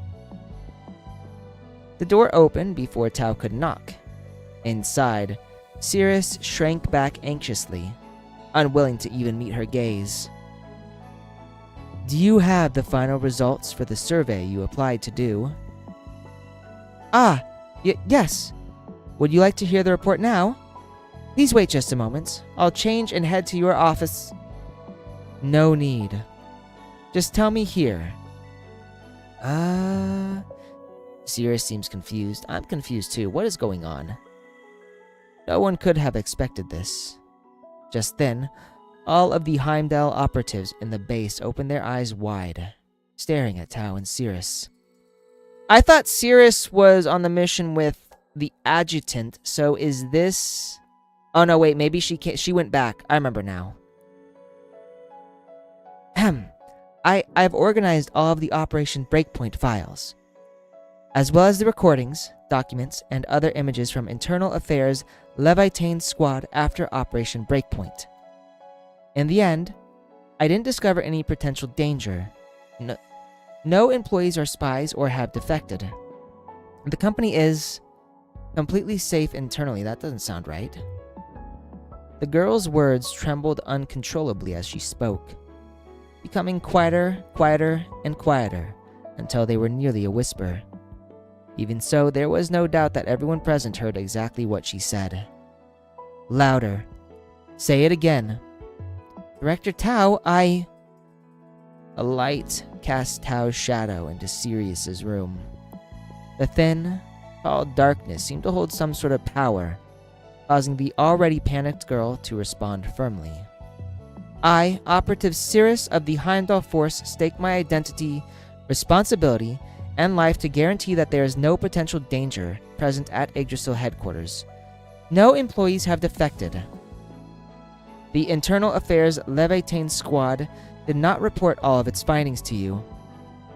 Relevant personnel responsible for infiltrating Eurus secretly concealed and tampered with a large number of documents, and even falsified orders from you. The investigation into the Heimdall Force should have concluded a long time ago. The company is completely safe. Shouting, gasping for air, and with adrenaline coursing through her veins, Cirrus almost collapsed after finishing her statement.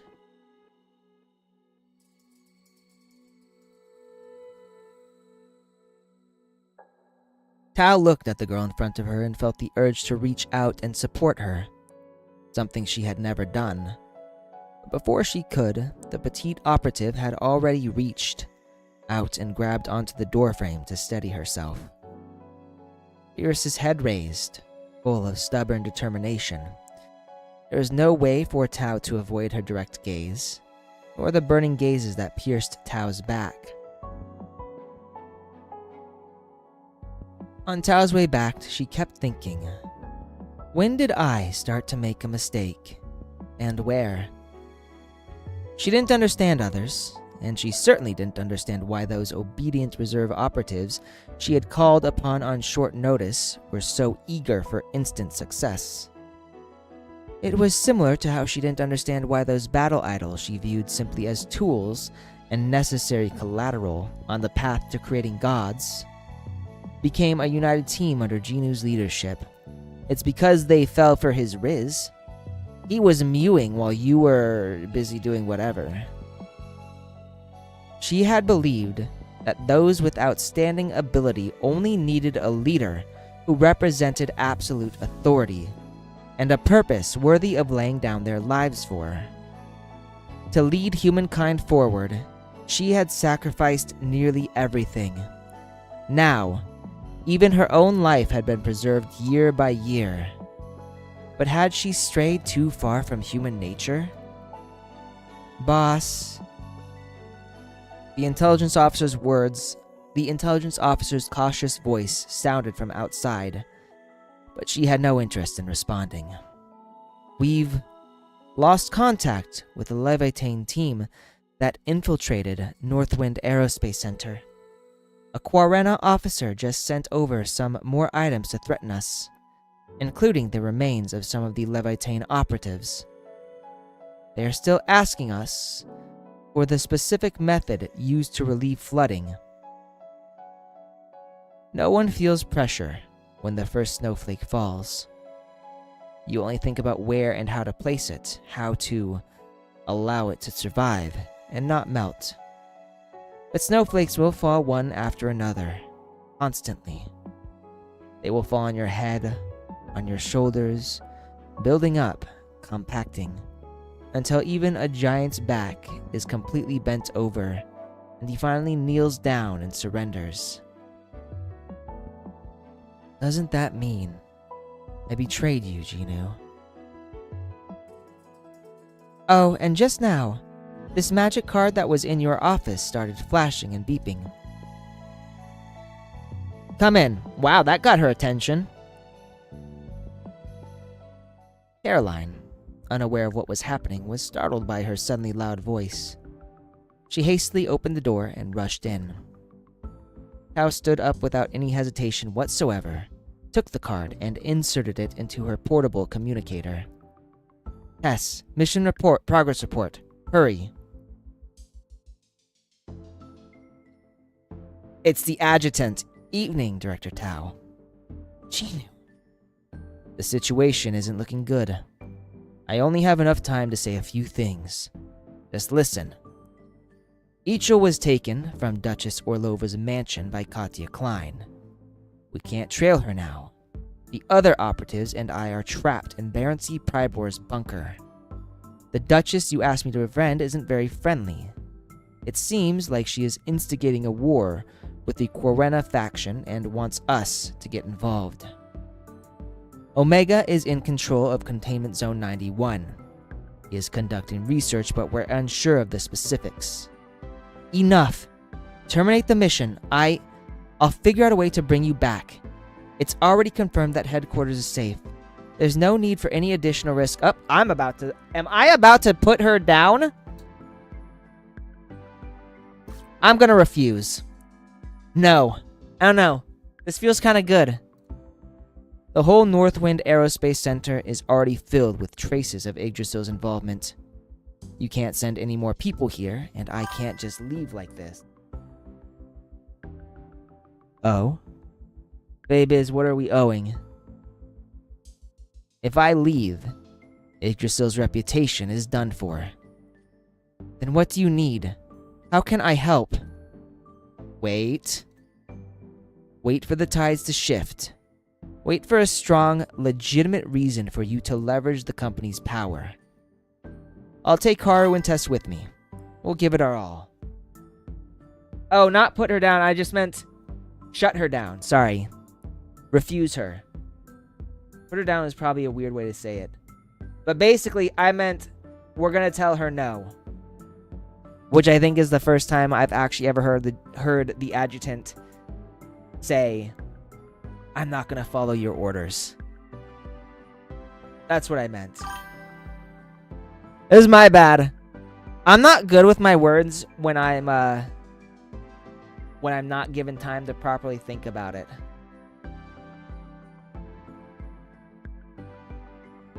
Even if worst comes to worst, I'll do my best to get rid of the tree. And since you said it's been confirmed that headquarters is safe. Oh, am I gonna comfort Tao? Make up with the operatives. They were each handpicked by you, after all. Stop doubting them, and stop using them as tools. They've always followed you, and I've always followed you, to where we are today. Since I'm not there, please take care of them like a true superior would.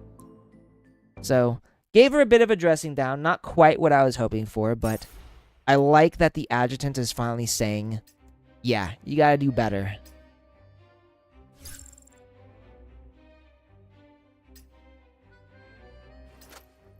And I can't do anything here.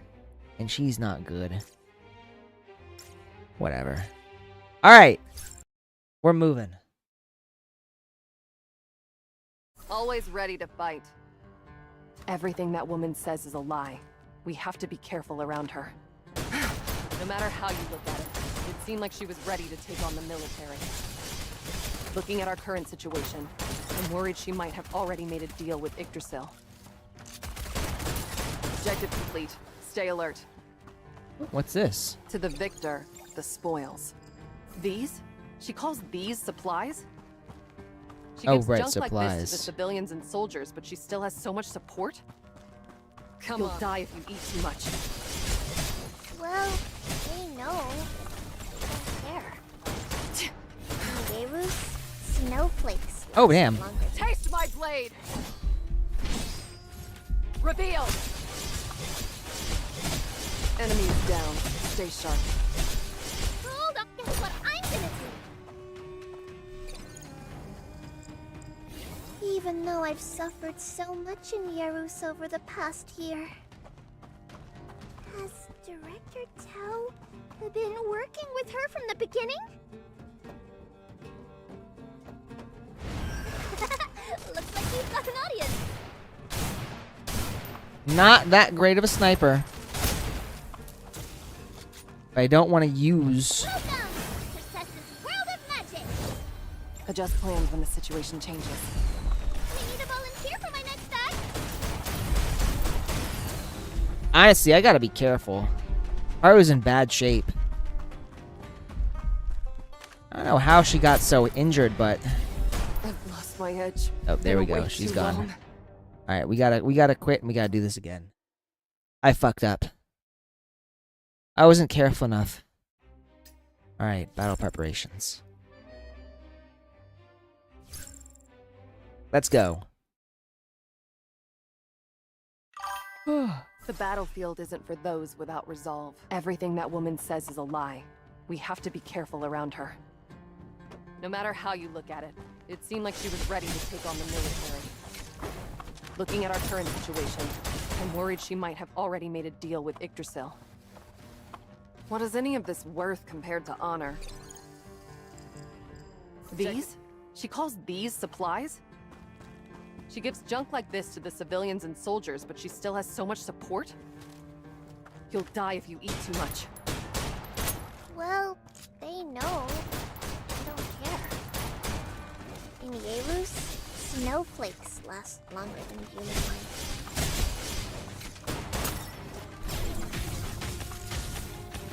Taste my blade! Reveal! Enemy is down. Stay sharp. There. To the victor, the spoils. That was a lot better. Oh, did I not open that? There we go. Even though I've suffered so much in Yerus over the past year. Has Director Tao been working with her from the beginning?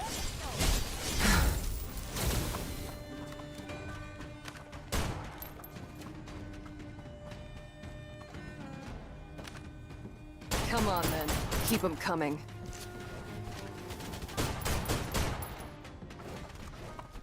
Welcome! Alright, let's do this. World of Magic! Adjust plans when the situation changes. Flesh wound. Don't worry about it. A lovely sound. What is any of this worth compared to honor?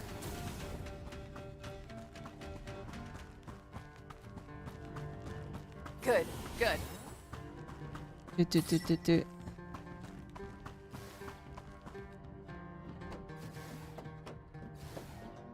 Come on, then. Keep up. Gone to tooth. I need a volunteer for my next act! My shield is out.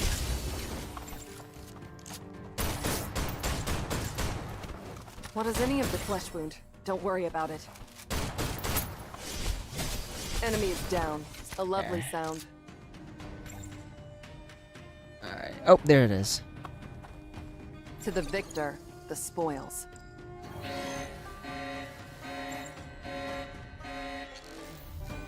I still find it weird that Tess is like a support character when canonically she's like been a lone operative this entire time. Enemy is down. Stay sharp. Been a very strong enemy, but whatever. We got this.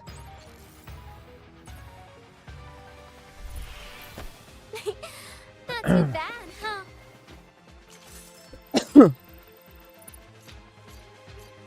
Who went down the wrong tube? There we go. This way, their injuries won't get any worse. You're so kind, Tess. What? They aren't dangerous anymore. Better move them to a safe place and let them rest. Alright. I'm guessing we gave them some medicine? Truly, thank you for your help. The soldier, who had angrily drawn his gun at Haru for stopping Orlova not long before, was now so emotional that he was nearly speechless. Tess and Haru had just finished distributing all the medicine, so at least no one would be sitting around waiting to die. Where is Duchess Orlova? Well.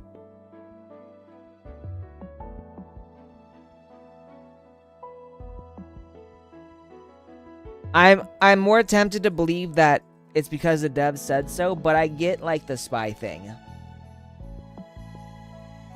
She does have a lot of tricks for escaping.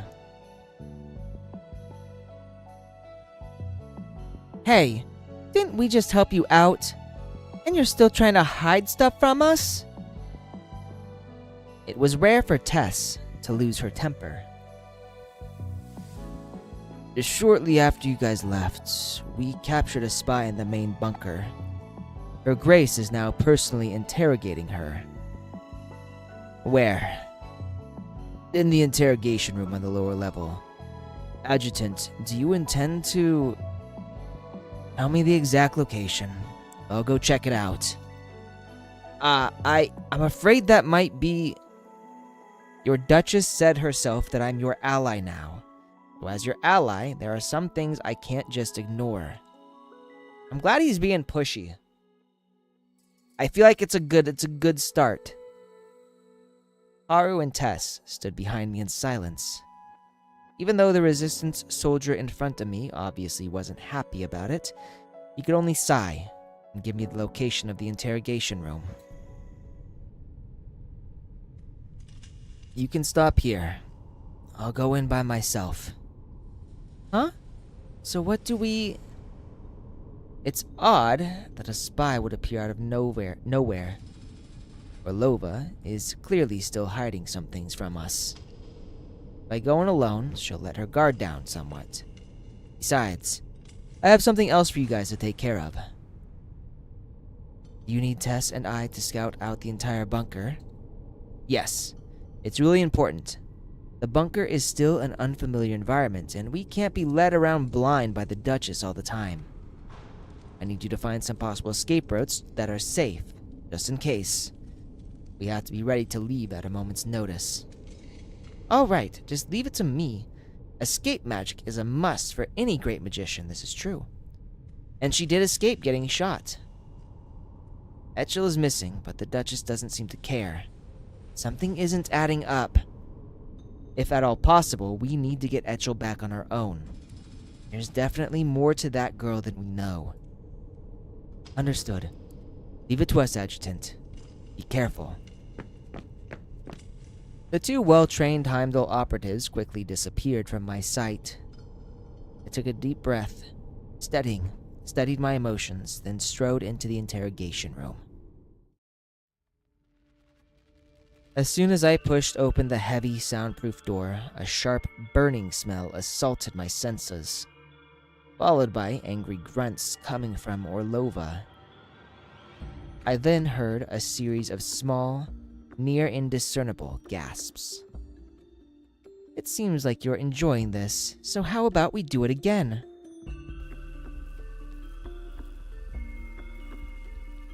My. Is this like some random chick?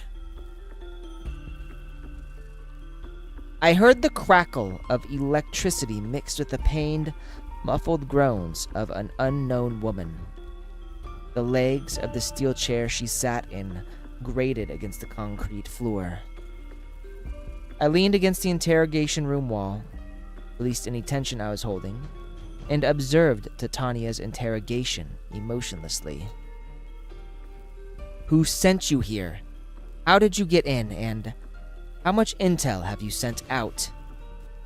It's only 3 questions. It's not hard. Tell me, and I'll set you free. Oh, I already told you everything. You know, this woman looks kind of familiar to me. No one sent me here. I got lost and wandered in on my own. This place, it's too big. It's like a maze. I don't even remember how I got in. Please don't hurt me. I really don't know anything. I can't take any... You know, it's odd, but for like someone who just wandered in, she looks very suspicious. And she got electrocuted. Before the unknown woman secured to the torture device could even finish speaking, Titania pressed the button in her hand again somberly. For a moment, her screams, sputtering of electricity, and the sound of flesh burning all mixed together, filling the small interrogation room with excruciating echoes. Duchess Orlova. Titania seemed to finally become aware of my presence. She tossed the button aside, stopped the device, and turned around to rest her forehead against the wall, breathing heavily. Even though the electric current had been cut off, the woman tied to the device was still shaking and twitching. It was some time before she finally stopped moving, tilting her head as she panted miserably. While she was trembling, I saw her take advantage of the moment Titania turned away, shaking something off her chest onto the ground, then deftly using her toes to kick it over to my feet. That's... Here, pick one. Was this woman working with Millwood? What are you doing here, adjutant? Just as I had stashed away the queen chess piece, Titania turned around to ask me this question. So find an excuse to get Titania to leave or distract Titania. I'm sure both results will lead to the same thing, but I think this is the more realistic one. I solved your problem, but now I have a new problem of my own. It's about Etchel. What are you going to do? No matter what happens between you and Quarena, you can't forget about Etchel, right? Have you considered who Katya might take her to? I'm a little... She had finally put her fatigue on full display. It looked like I needed to lure her out of the interrogation room no matter what. A slightly reckless plan was taking shape in my mind, so I took a few steps toward her. You have to rest. The more this keeps happening, the more you need to rest. Oh boy, what happened? Before I could finish, Orlova suddenly staggered and fell over into my arms. I'll catch her. Oh, well, that seems stupid. I began to spread my arms almost instinctively, letting her use me as temporary supports, but in the next second, I began to regret this decision, so I just did something stupid.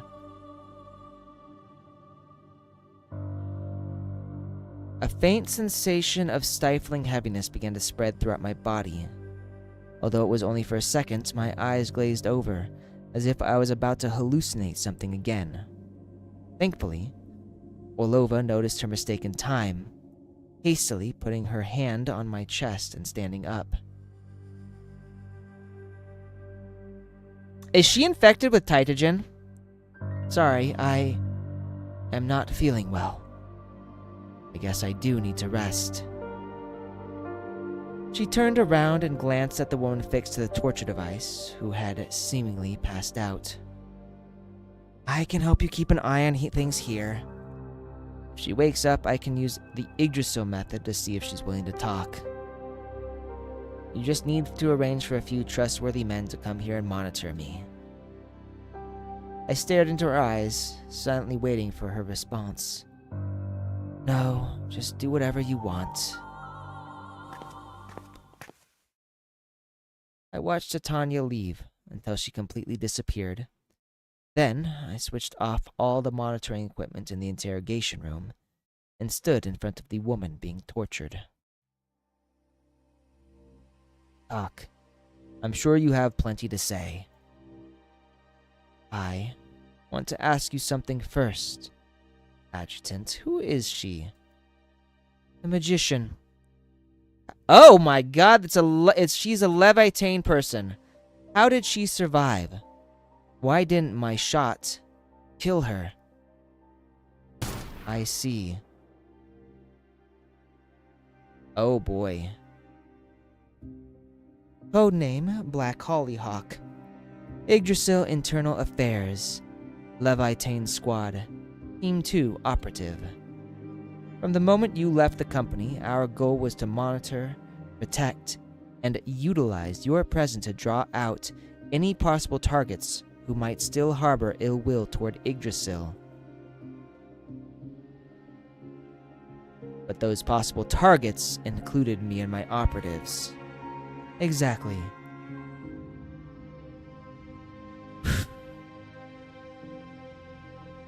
A sudden burst of anger caused me to grab the torture device nearby, but what little rationality I had left, paired with the woman's wry smile, stopped me from pressing it. Oops. stopped me from pressing it. Right, in the end. There we go. Since entering the aerospace center, we have been met with huge obstacles. Levitane's squad has been whittled down to practically nothing. We've lost contact with most of our companions, and we have no way to send out any sizable amount of intel. I took a risk coming to this bunker, but I wanted to get close to you, and at least report some information to you and Director Tao need to know before something happened to me. Orlova could come back at any time, so tell me the most important stuff.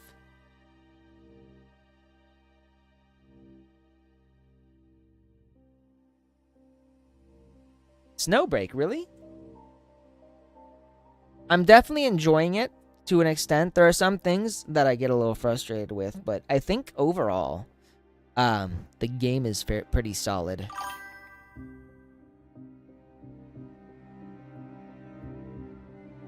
Forena faction isn't protecting Omega. On the contrary, Forena is being controlled by Omega using Titagen technology. Huh. And that's why they want to know how the method to relieve flooding. He's gone insane. He equipped an entire army with Titagen, and he wants to exact revenge on Yggdrasil and Director Tao. The sudden blaring of alarms in the bunker interrupted the conversation between me and the Levitane member. Approaching footsteps outside only provided me with enough time to give her one last look before I quickly opened the door and walked out. Ah, Adjutant, there you are. What's going on? Some of the entrance alarms were triggered. We think Corena might be staging another attack. Duchess Orlova has already left to hide in the safe house. She ordered that we bring you there too. No, I'm staying with you guys. Your name is Artyom, right? Tell me exactly what's going on. The Resistance soldier, whose name I had hesitantly recalled, pushed through his companions. Thank you, Adjutant. There is actually something we could use your help with. I suspect there may be some Resistance soldiers who have deserted their post. Are you trying to say some have defected to the enemy? Most likely. Among the alarms triggered, there was one that led deeper into the bunker network. It would be impossible for Corena to launch an attack from there. Could you and your operatives head in that direction and see what's going on? If our men really did defect, I'll handle it. You guys just need to worry about protecting the Duchess for now. And from now on, don't let anyone in or out of the interrogation room. I was well aware that this order would only arouse more suspicion, but I didn't have any other choice. No matter what happened, I had to ensure the Levitane operative lived and didn't fall into the wrong hands. Thankfully, our team didn't give much thought before turning around and leaving.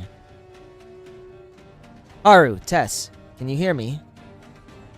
Oh, loud and clear. Yep, no problem. I communicated their orders as briefly as possible. Haru, would go search for the group of Resistance soldiers who had possibly defected, while Tess would covertly monitor the interrogation room for me. Then, what about you, Adjutant? Tess, Adjutant, are you hiding something from us? There is something I still need to think about. I won't be long. Just make sure to give me regular progress reports. Yes, I did have a few things to think about first. Something wasn't right in the interrogation room just now. Right, the physical contact with Orlova. First Ichol, then Orlova. Why did I react so strangely and even experience hallucinations when I touched them? And why were my symptoms worse when I touched Ichol, and fainter when I touched Orlova? Is Orlova also someone who was experimented on? Did the problem lie with them or me? If it was them, What did they have in common? And if it was me, what the fuck was wrong with me? I paced around the bunker deep in thought, trying to work out the answers to these questions. When I snapped back to reality, I didn't even know where I was. Oh, God. We just walked right into the middle of trouble. Huh. Looks like there's some fatal attraction between us. Now, it'll be a lot more than fatal sooner or later. Oh, and she is injured.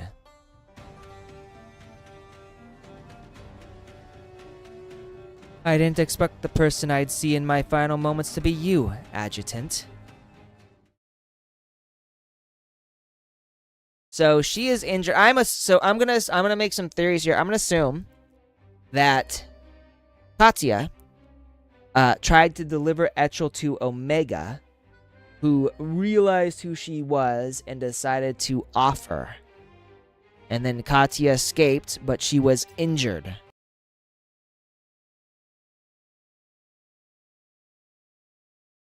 Also, hang on 1 second. We might take a short cat break.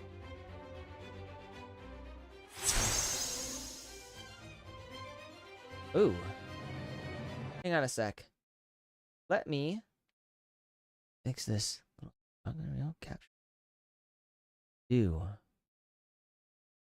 Filters. Scaling. We want to scale this. We don't transform it to fit the screen.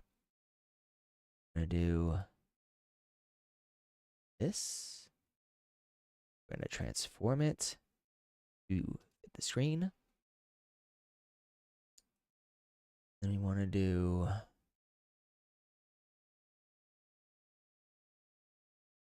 that. I had to move some of these around.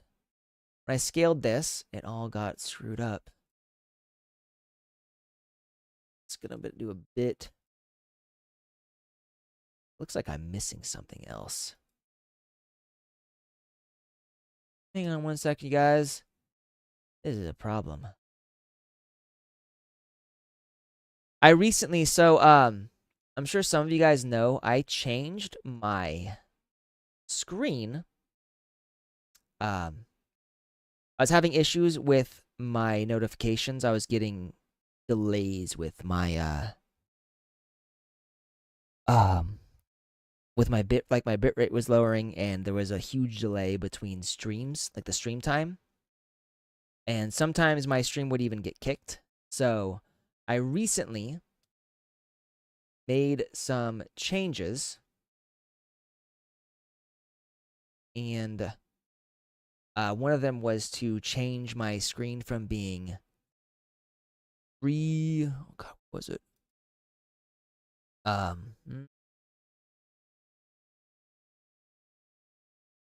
Remember, no, it was 4K to regular 1080.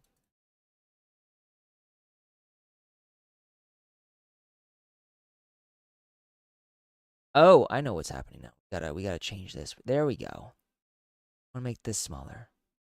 Why you weren't seeing my full screen. There we go. We're gonna move this a little bit. Just a little bit. And move that down there. There! Okay. That looks a little better.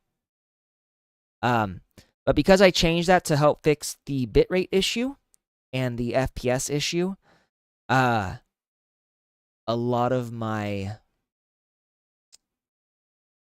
I don't even know what you call these, but a lot of my screens got messed up. So give me just a second. We're going to take a very short break with Cat.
Alright, the brief cat break is now over. Oh, let us back to the game. Live scene. Yep, live scene. I'm still trying to remember what hotkeys I use for all these. Alright, now the real question is...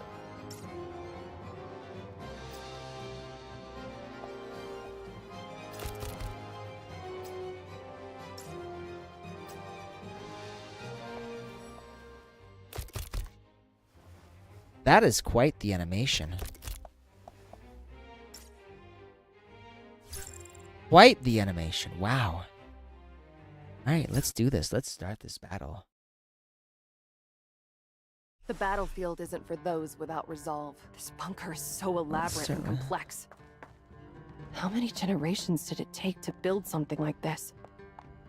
Are people here so eager for war because they're used to it already? More fun to be had here. And used to building their civilization amidst the destruction?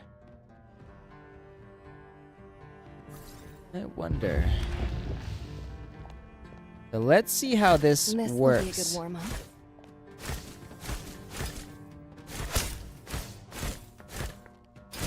You really thought hiding I'll like give that you was gonna points for do anything? bravery. I like Katya's voice. Not gonna lie, it's kind of sexy.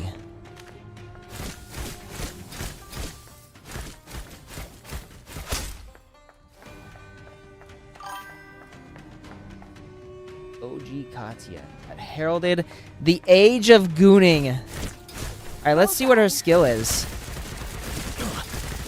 Oh man, the way she says bullseye, I'll give you points for bravery. like damn girl. Let's hold on to this. If that's all you've got, you won't last long with me.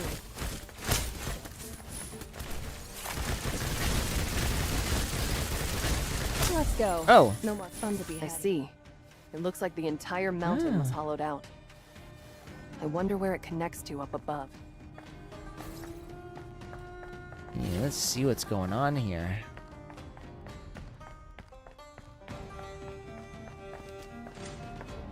Run while you still can. Run while you There's still your last can. chance. So wait, is she actually teaming up with us right now, or is she just like a trial character that you can use? Effective, but not a pleasant taste. Yeah, I think like in terms of voice acting, like the voice acting isn't stellar, but She came so far down here just to collect intel for her companions. I guess Yaru's people really are stubborn. Taste my blade! let's use her right now. Reveal! I think she's gonna be a little better. Enemies with this. down. Stay sharp. What is any of this worth compared to honor? Flesh wound. Don't worry about it. That's gone to shoot. Let's speed things up. Bullseye. Yeah, the way she does that bullseye. Oh shh! I didn't get whatever that was. I think that's one of those What's our one new of those target? discs.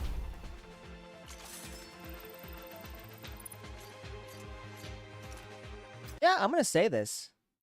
Okay, she is teaming. Those are really.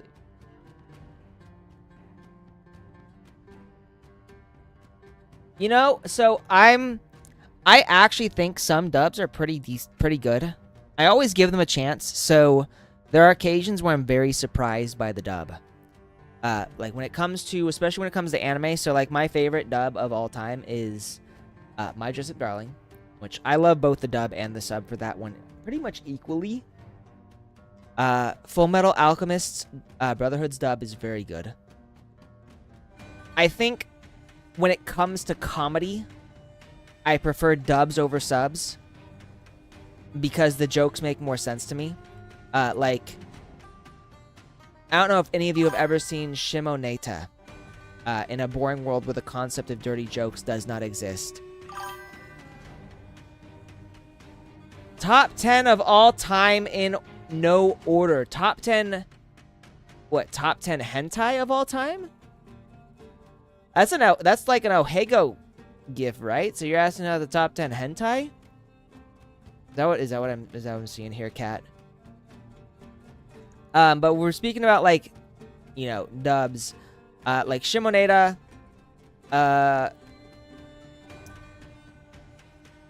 Panty and Stocking, anime. Okay. So top 10 anime of all time. My Dress Up Darling. No, I'm just kidding. My Dress Up Darling is my all-time favorite. That will always probably be my number one. Like, My Dress Up Darling is here. Everything else is here. After that, Freyren, The Apothecary Diaries, Gurren Lagann, Gundam Wing. Just because that's Gundam Wing. It's just one of my favorites.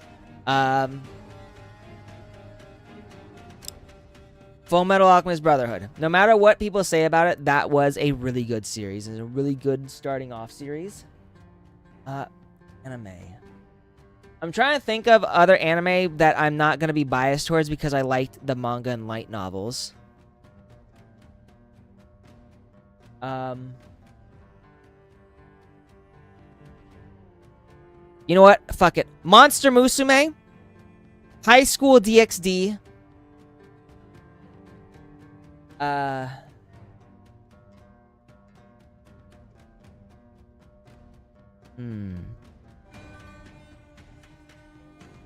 What other anime do I really, really like? What would go in my top 10? That's really hard, because I like a lot of anime. God.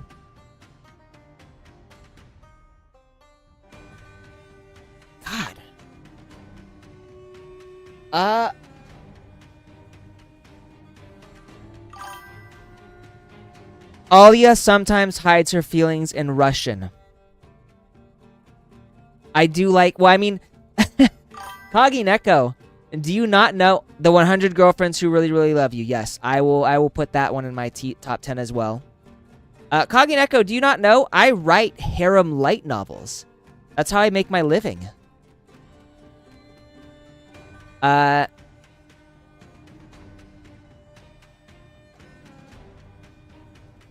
that's 9. I want to say Mushoku Tensei, but I didn't really like Season 2. Because I feel like the studio did not give it the love and attention it deserved. But sure, fuck it. I'm going to say Mushoku Tensei. Just because that is... But I'm also... I'll admit that I'm also heavily biased on Mushoku Tensei. I thought the light novels were peak. I loved the light novels. So even though Season 2 of the anime was kind of mid in terms of animation quality, it's still one of my favorites. And I'll give honorable mention to Miss Kobayashi's Dragon Maid because I was debating that one over Mushoku Tensei. So with those, if I had to name a T10, and my T10 probably always switches due to recency bias as well, that would be my T10. I'm also very excited for the next season of 100 Girlfriends. That's going to be amazing. They're going to introduce so many good girlfriends. Alright, back to the story. Don't worry, Adjutant. I've already found the defected soldiers on my end. I notified the Resistance Army Sergeant. Since it's their own business, they're going to handle it themselves. Where are you? I can come meet up with you now. Haru, wait a minute. As I stood in a deserted lower passageway of the bunker, Haru reported the results of her mission to me via our terminals. However, the unforeseen circumstances I was met with caused me to hesitate as I considered my steps. Yeah, the unforeseen circumstances as in Katya Klein. Don't rush back just yet. I think I need you to do one more thing for me. What's wrong, Adjutant? Is there danger in the main bunker? There's a certain kind of danger here. Not sure that's what it is, though. No, don't worry. It's still safe here for now. I need you to help me find an empty room. An empty room? Yes. I need you to find a completely safe, empty room outside the main bunker. Once you find one, Send me the coordinates and wait for me there. I don't understand, Adjutant. What are you planning? It's a little hard to explain, so I'll tell you when I see you. Alright. He seems a little dubious, but at least she's accepting it. The bunker network is quite complex, so it should be easy to find an empty room.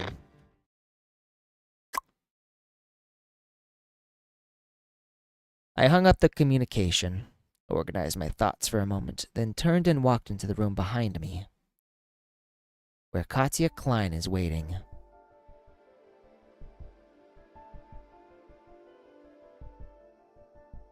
You know, even beaten and battered, she's still hot as fuck. Huh. What's wrong? You are scowling. Enough, Katya Klein. What about Etchel? You're here, so where is she? Where are you keeping her, and who did you hand her off to? Why are you here in this bunker? Wow, so many questions. Which one should I answer first? If I can't answer any of them, are you going to leave me here and ignore me? What an unbelievable... Yes, she was unbelievably stubborn. What a stubborn woman. But I kind of like it. I didn't have to get close to see she was seriously injured and barely able to move. If I left her here, her fate was sealed. I couldn't let her die like that, no matter what it took. I had to make her talk. At the very least, I needed her to reveal Ichel's location first. So I tried my best to put on an indifferent expression, taking step after step toward her.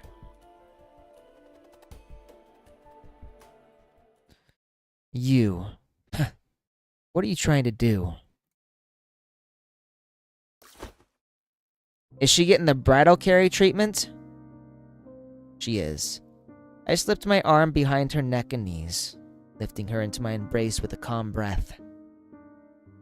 You've got some skills. What's this all about? You trying to intimidate me? I just picked you up and you think I'm trying to intimidate you? Why would I do that? She was heavier than I expected. Not something you say to a woman, or perhaps it was because she was moving around restlessly in my arms. Under normal circumstances, she might have been able to break free. However, since she was seriously injured, her fists pounding against me frantically were extremely weak. I can't do anything with you, but that's not true for Alova. You want to see the difference between when I ask a question and when she does. If you carry me to see that sly fox like this, she's going to be furious. You can shout louder. Everyone here works for her. If you feel like your voice isn't loud enough on its own, I'll help you get attention. I needed to be harsh. I had to make her cooperate before we left this room, or I wouldn't be able to get her to a safe place.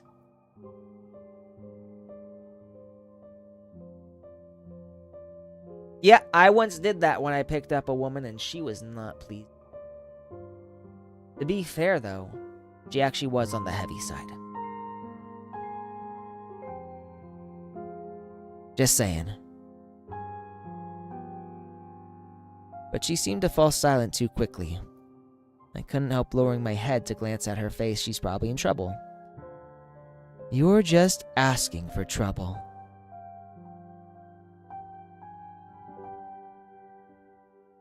As soon as she finished speaking, the weight in my arms suddenly grew lighter. In my vision, Katya's body immediately grew hazy. Before I could even react to this strange occurrence, the familiar sensation of stifling heaviness from before suddenly overcame me. My sight went dark, and it was as if my heart was gripped by an invisible hand. My mind flooded with countless bizarre hallucinations and whispers. How are you making me see that stuff too? First Ichel, then Orlova, and now you too? What is going on with me?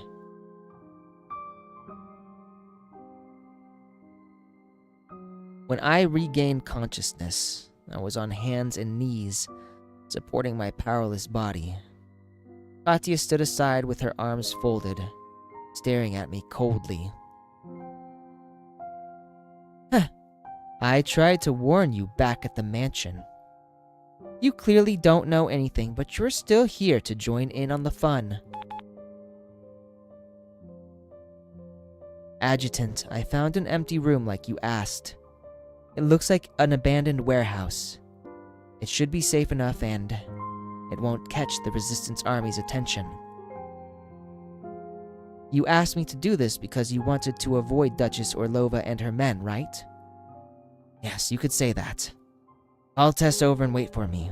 I'll be there soon.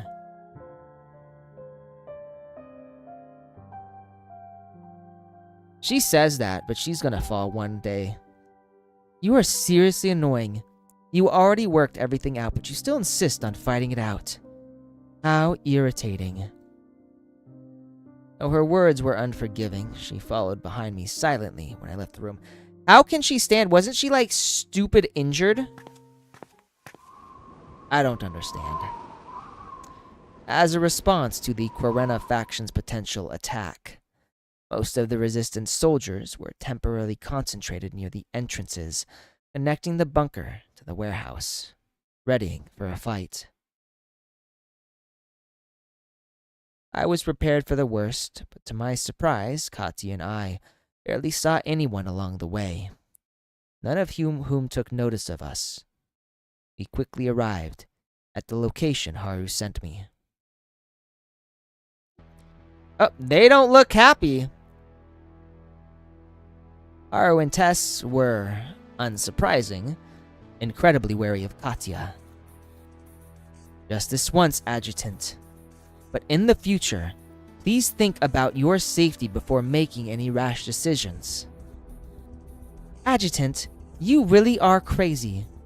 If someone noticed you on your way here, Haru and I might not have been able to help in time. Their concern was apparent on their faces. I didn't have time to respond to their gestures. I turned to look at Katya, who had remained silent. She was leaning up against the wall, holding a test tube filled with a strange liquid. Icho Gustav is still alive. Don't worry. You can save her, but you need to know something more important first. Tell me, what did you see when you were carrying me just now? How did it feel? What are you talking about? Yeah, Haru. I'm with you. What are you talking about? Gee, she's hopeless. I saw a hallucination. It was like coming into contact with highly concentrated Titagen. I felt faint and nauseous. I saw a bunch of stuff that looked like fragments of other people's memories. I decided not to turn around and look at the expression on Tess and Haru's faces.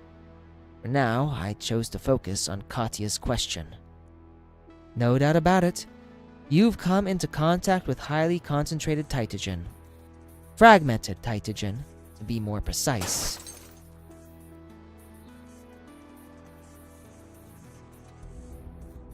As she spoke, Katya suddenly threw the test tube in her hand to the ground. With the glass shattering, the liquid inside instantly vaporized into nothingness. Adjutant, step back! Whoa, what did you do? What is this? If you don't want to get flooded, I'd stay away. Don't worry, I'm not going to hurt your adjutant. She stopped Haru and Tess before they could run over, but I could only stand there dumbfounded. It's not that I didn't want to do anything, but when Katya broke the test tube, my body immediately began to feel like it had before. So you can't see right now. Huh. I guess that's good. What's good about this? Relax. Reach out and walk forward slowly. Am I gonna walk forward right into her? What's gonna go on? What? I followed her orders in a daze as if I were a puppet. With the movement of my body, My hands, arms, face, and then neck shifted too. Though I was only taking a few unobstructed steps forward, it was as if all of the tactile cells in my body were on fire. Something I couldn't see was touching me and merging into my body. What the? Okay. For the glory of Yerus. No, to become Omega's body. Accept its call. Become one with all. No, I don't want to die. No! I'm not gonna yell. That's the best yell I'm doing. Stop! What are you doing to the adjutant? Adjutant? You! Looks like it's time for a little revelation for you two girls. Your adjutant. His body can absorb Tytogen. You spent so long with him. Haven't you noticed? I haven't noticed. Regardless of what you see, you must do whatever it takes to forget them all. Her voice seemed close yet distant. I opened my eyes. For a moment, it was difficult to tell if I had come back to reality or if I was still trapped in my stifling, heavy hallucination. I saw a fragmented human form drifting through the air. It had the same unique sheen as Tytogen, but it seemed to be lacking physical substance.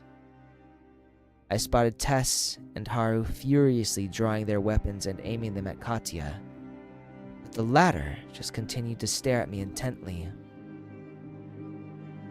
As she looked at me, Katya opened her arms and absorbed all of the fragmented Tytogen that still hadn't entered my body. She then fell onto me like a kite with a snapped string. I could no longer handle the chaotic hallucinations plaguing my mind, and I lost consciousness. As of course I did.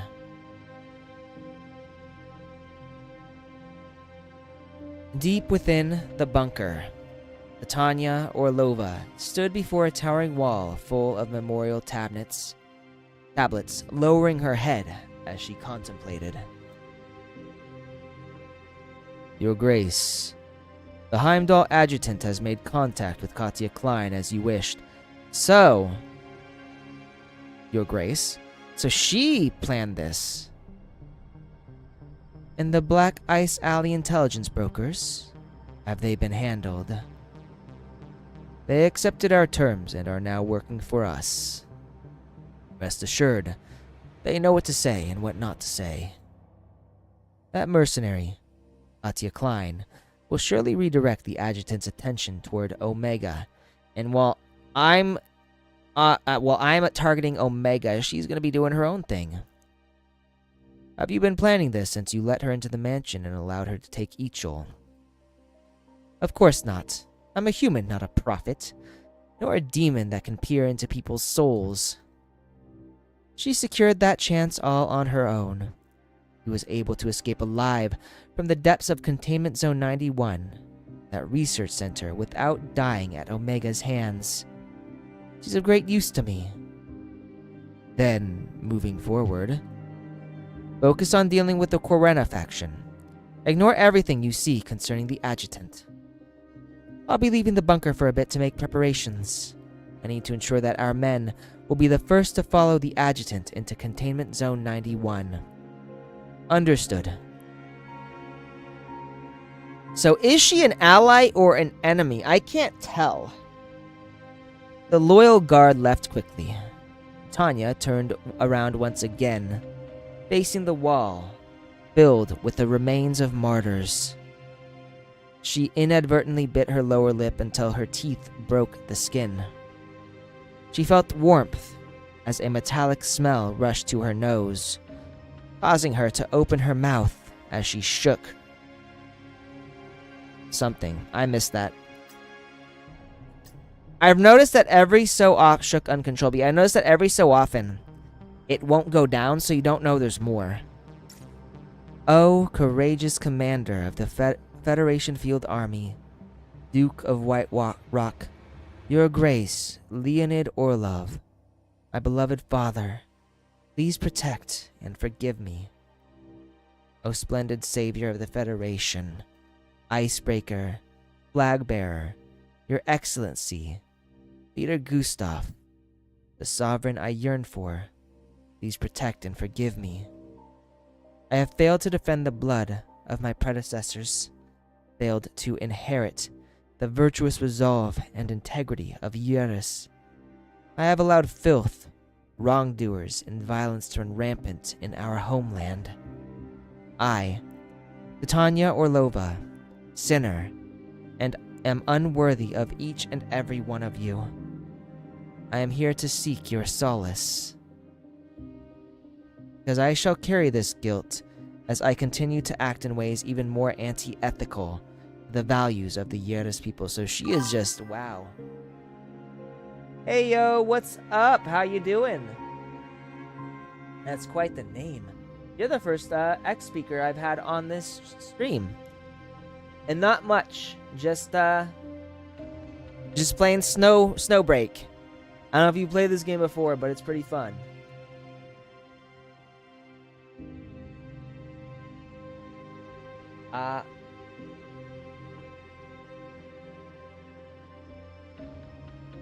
Sorry, I'm trying to pronounce your name. I've been studying the katakana because I keep forgetting it. And then, like, the moment I remember, I forget it.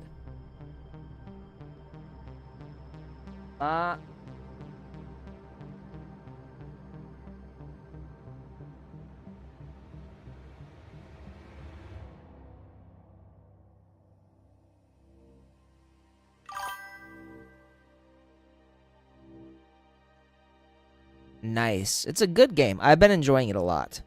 So right now I'm doing I was able to do the chapters 1 through 10.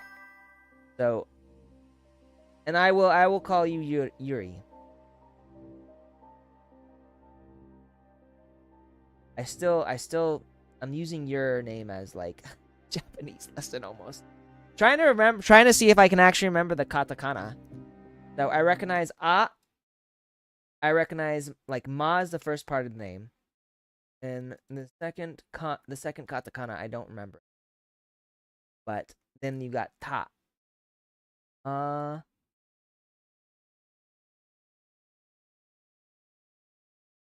X. I remember because I think of it as an axe. So, no.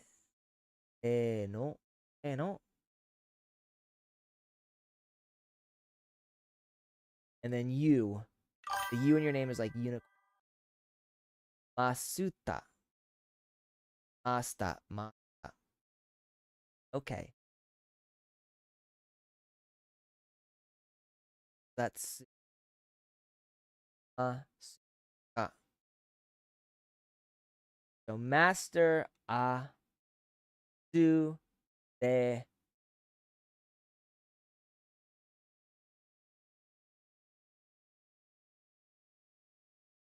the character at the end always gets me. I think there are several katakana characters that are very similar to that one.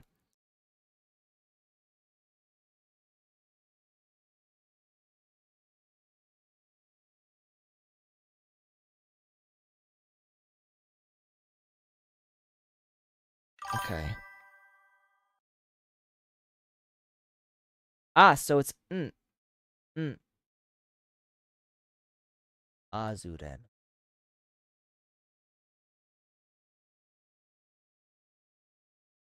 Alright, that does not look like I know that the other one that's similar is Sol. That makes sense. That makes sense. Alright, so I think we're almost done with this stream, sadly. I'm trying not to go over 3 hours. About that, because I never You know what? I never even changed my name, ever.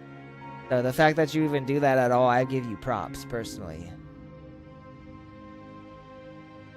I shall bleed innocent people of their will, sacrifice the lives of loyal soldiers, and use outsiders to drive out other outsiders. I shall... At some point, her whispers had transformed into thunderous shouts. Her excited voice, full of venom and hatred, circled the round memorial hall, seemingly awakening an echo within it. So, she almost seems like a tragic heroine. That it has 3 hours. I'm trying not to go over that, and I have to cook dinner. So gotta get ready. Titania's artificial lungs placed a heavy burden on her body. The air she was breathing in from her medical nebulizer was seemingly unable to meet her body's needs. Oddly weighed down by a sensation of stifling heaviness, she couldn't stop herself from coughing up a mouthful of blood. My father, my leader, and those others who came before me. I shall cut off Sergei Dobryn's head. I shall send him and all those worms who forsake your sacrifices to be judged. I think she's kind of delusional at this point and after nothing but revenge. The next day at sundown, Katya, Haru, and I covertly left the bunker under the cover of Tessa's magic. We were on the main street of Yerus's most well-known underground intelligence market, Black Ice Alley. According to Katya, both of our bodies needed treating. We could find answers to several of our questions there. Last night, after her attitude had softened, I talked to her for a long time. She told me how she kidnapped Etchel as an opportunity to get close and assassinate Omega, but she ultimately failed and was injured after her plan was discovered. That was her side of the story, and I had no choice but to believe it for the time being. Yes, I am on the North American server, Yuri.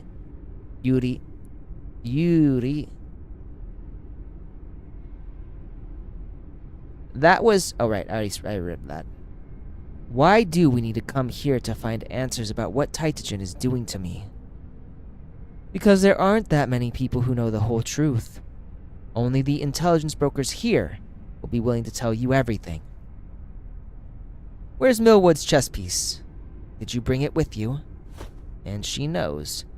She reached out and started patting me down without even giving me the chance to respond.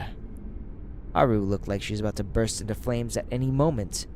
Katya couldn't care less. Hey, you need to tell it to me straight. Why would these intelligence brokers be willing to tell me the truth? I don't even know them. Huh? You have the queen too. That makes things even easier. Be a good boy and wait over here while I look for someone. Ow, pushy. I assumed she'd be gone for a while, but she surprisingly emerged from the crowd in the blink of an eye, followed by a young woman.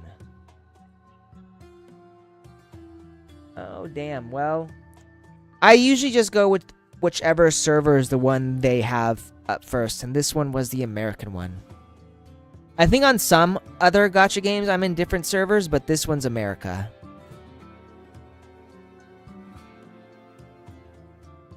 Heimdall Adjutant.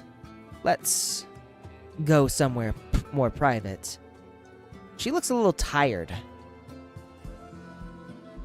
The young intelligence broker led us through Black Ice Alley until we finally entered what seemed to be an abandoned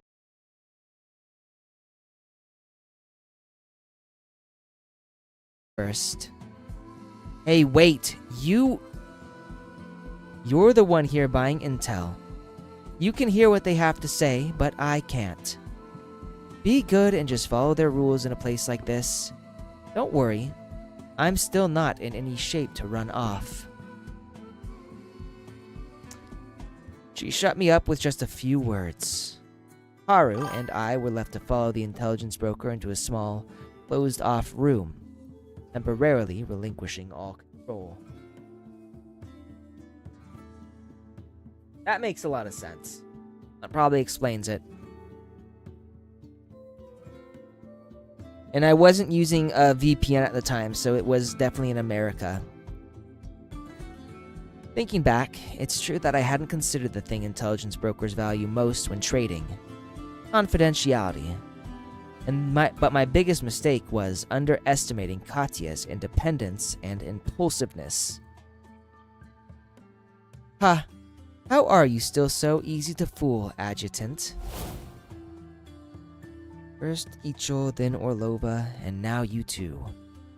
What is going on with me? Flashback. Ask your questions carefully, Adjutant, and think even more carefully about the answers. Hopefully the Adjutant will get a brain. How could there be any good people among the current elite of Yerus? Alright, we're done. So we haven't quite finished. Still got a bit more to go. But we are gonna be done for today. It's because it's late.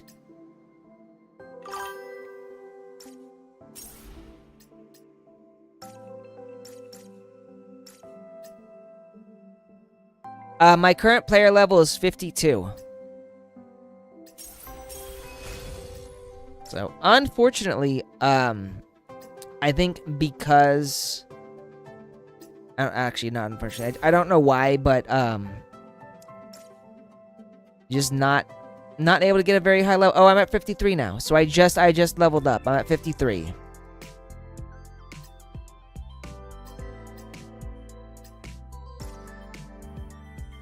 And I don't think I can do an echo right now. No. Not enough. Yeah, thank you, Tin Can, for joining me. So tomorrow we will complete chapter 12 part 2 and get on to chapter 12 part 1 and get on to chapter 12 part 2. And hopefully I'll be able to do another poll so I can see if I can actually claim Mia, because I want her. I want her really bad.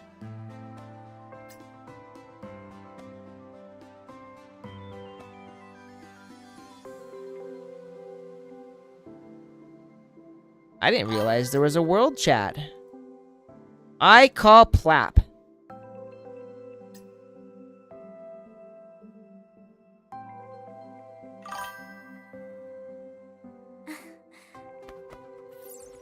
What the what? I didn't realize there was a world chat.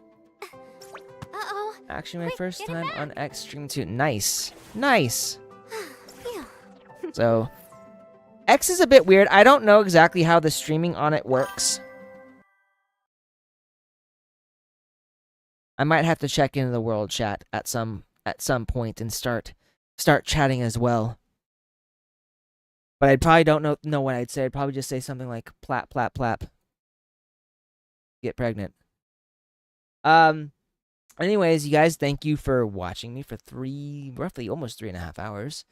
I'm gonna be cooking dinner now, and I'll probably want to play with my cat a little bit because I feel like he's very neglected.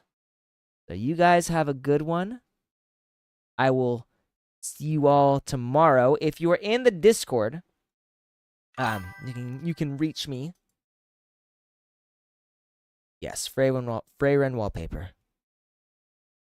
I originally had my Jessup Darling, but the Freyren wallpaper matches my Freyren computer. And Freyren mousepad. Cal, Tin Can, Yuri, Babiz. You guys all have a good one. I will see you later. If you're not on my Discord, feel free to join my Discord. I'm trying to be more active on there than I am on other platforms. So feel free to yap on there as much as you want. And if you need me, you can tag me. I usually try to respond as quickly as possible. But I'll see you guys later. I will enjoy my food. If any of you are eating, you enjoy your food. All right, peace out, you guys.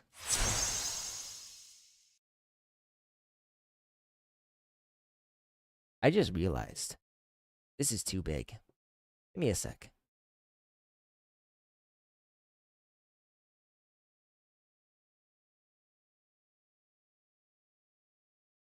There we go. And now we'll play some music just to make this vibe a little better.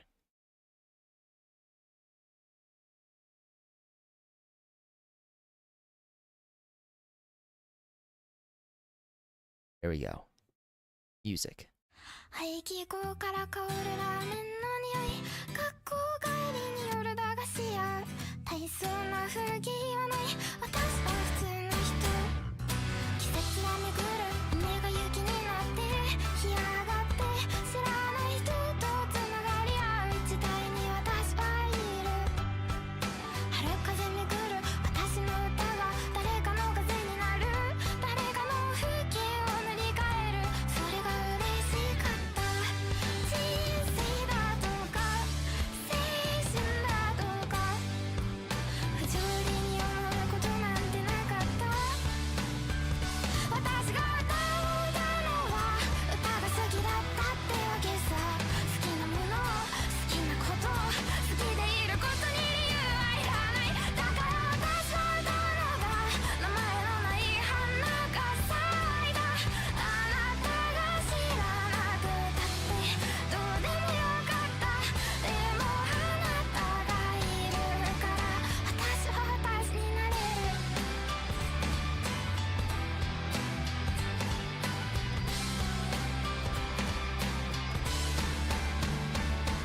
ひな鳥はなく儚い日々が誰かの涙になる、断ち切れない糸が絡み合ってそれを超えたかとった、忘れてしまえ私は私の日々を優先して溶けきれない雪のようなあなたの声でまた咲いた、人生が続いてく青春が変わってく、その全ての裏側であなたの言葉を聞いた、私が歌を歌うのはそれが楽しかったから、辛いことも嫌なことも何も考えていないだけさ、だから私は歌うのだ、そして不可解な花になる、季節を巡るにはあなたが必要だった、私を知らない私がきっとまだどこかで眠ってる、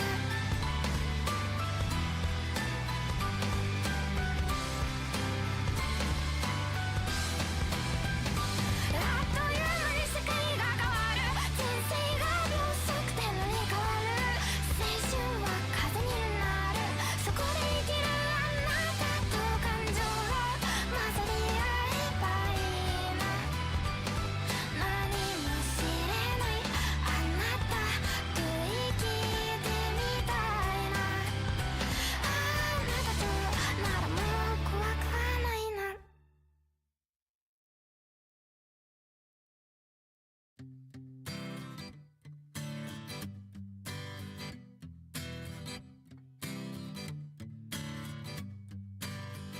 私が歌を歌うのは歌が好きだったからさ、好きなことを好きなように好きでいることに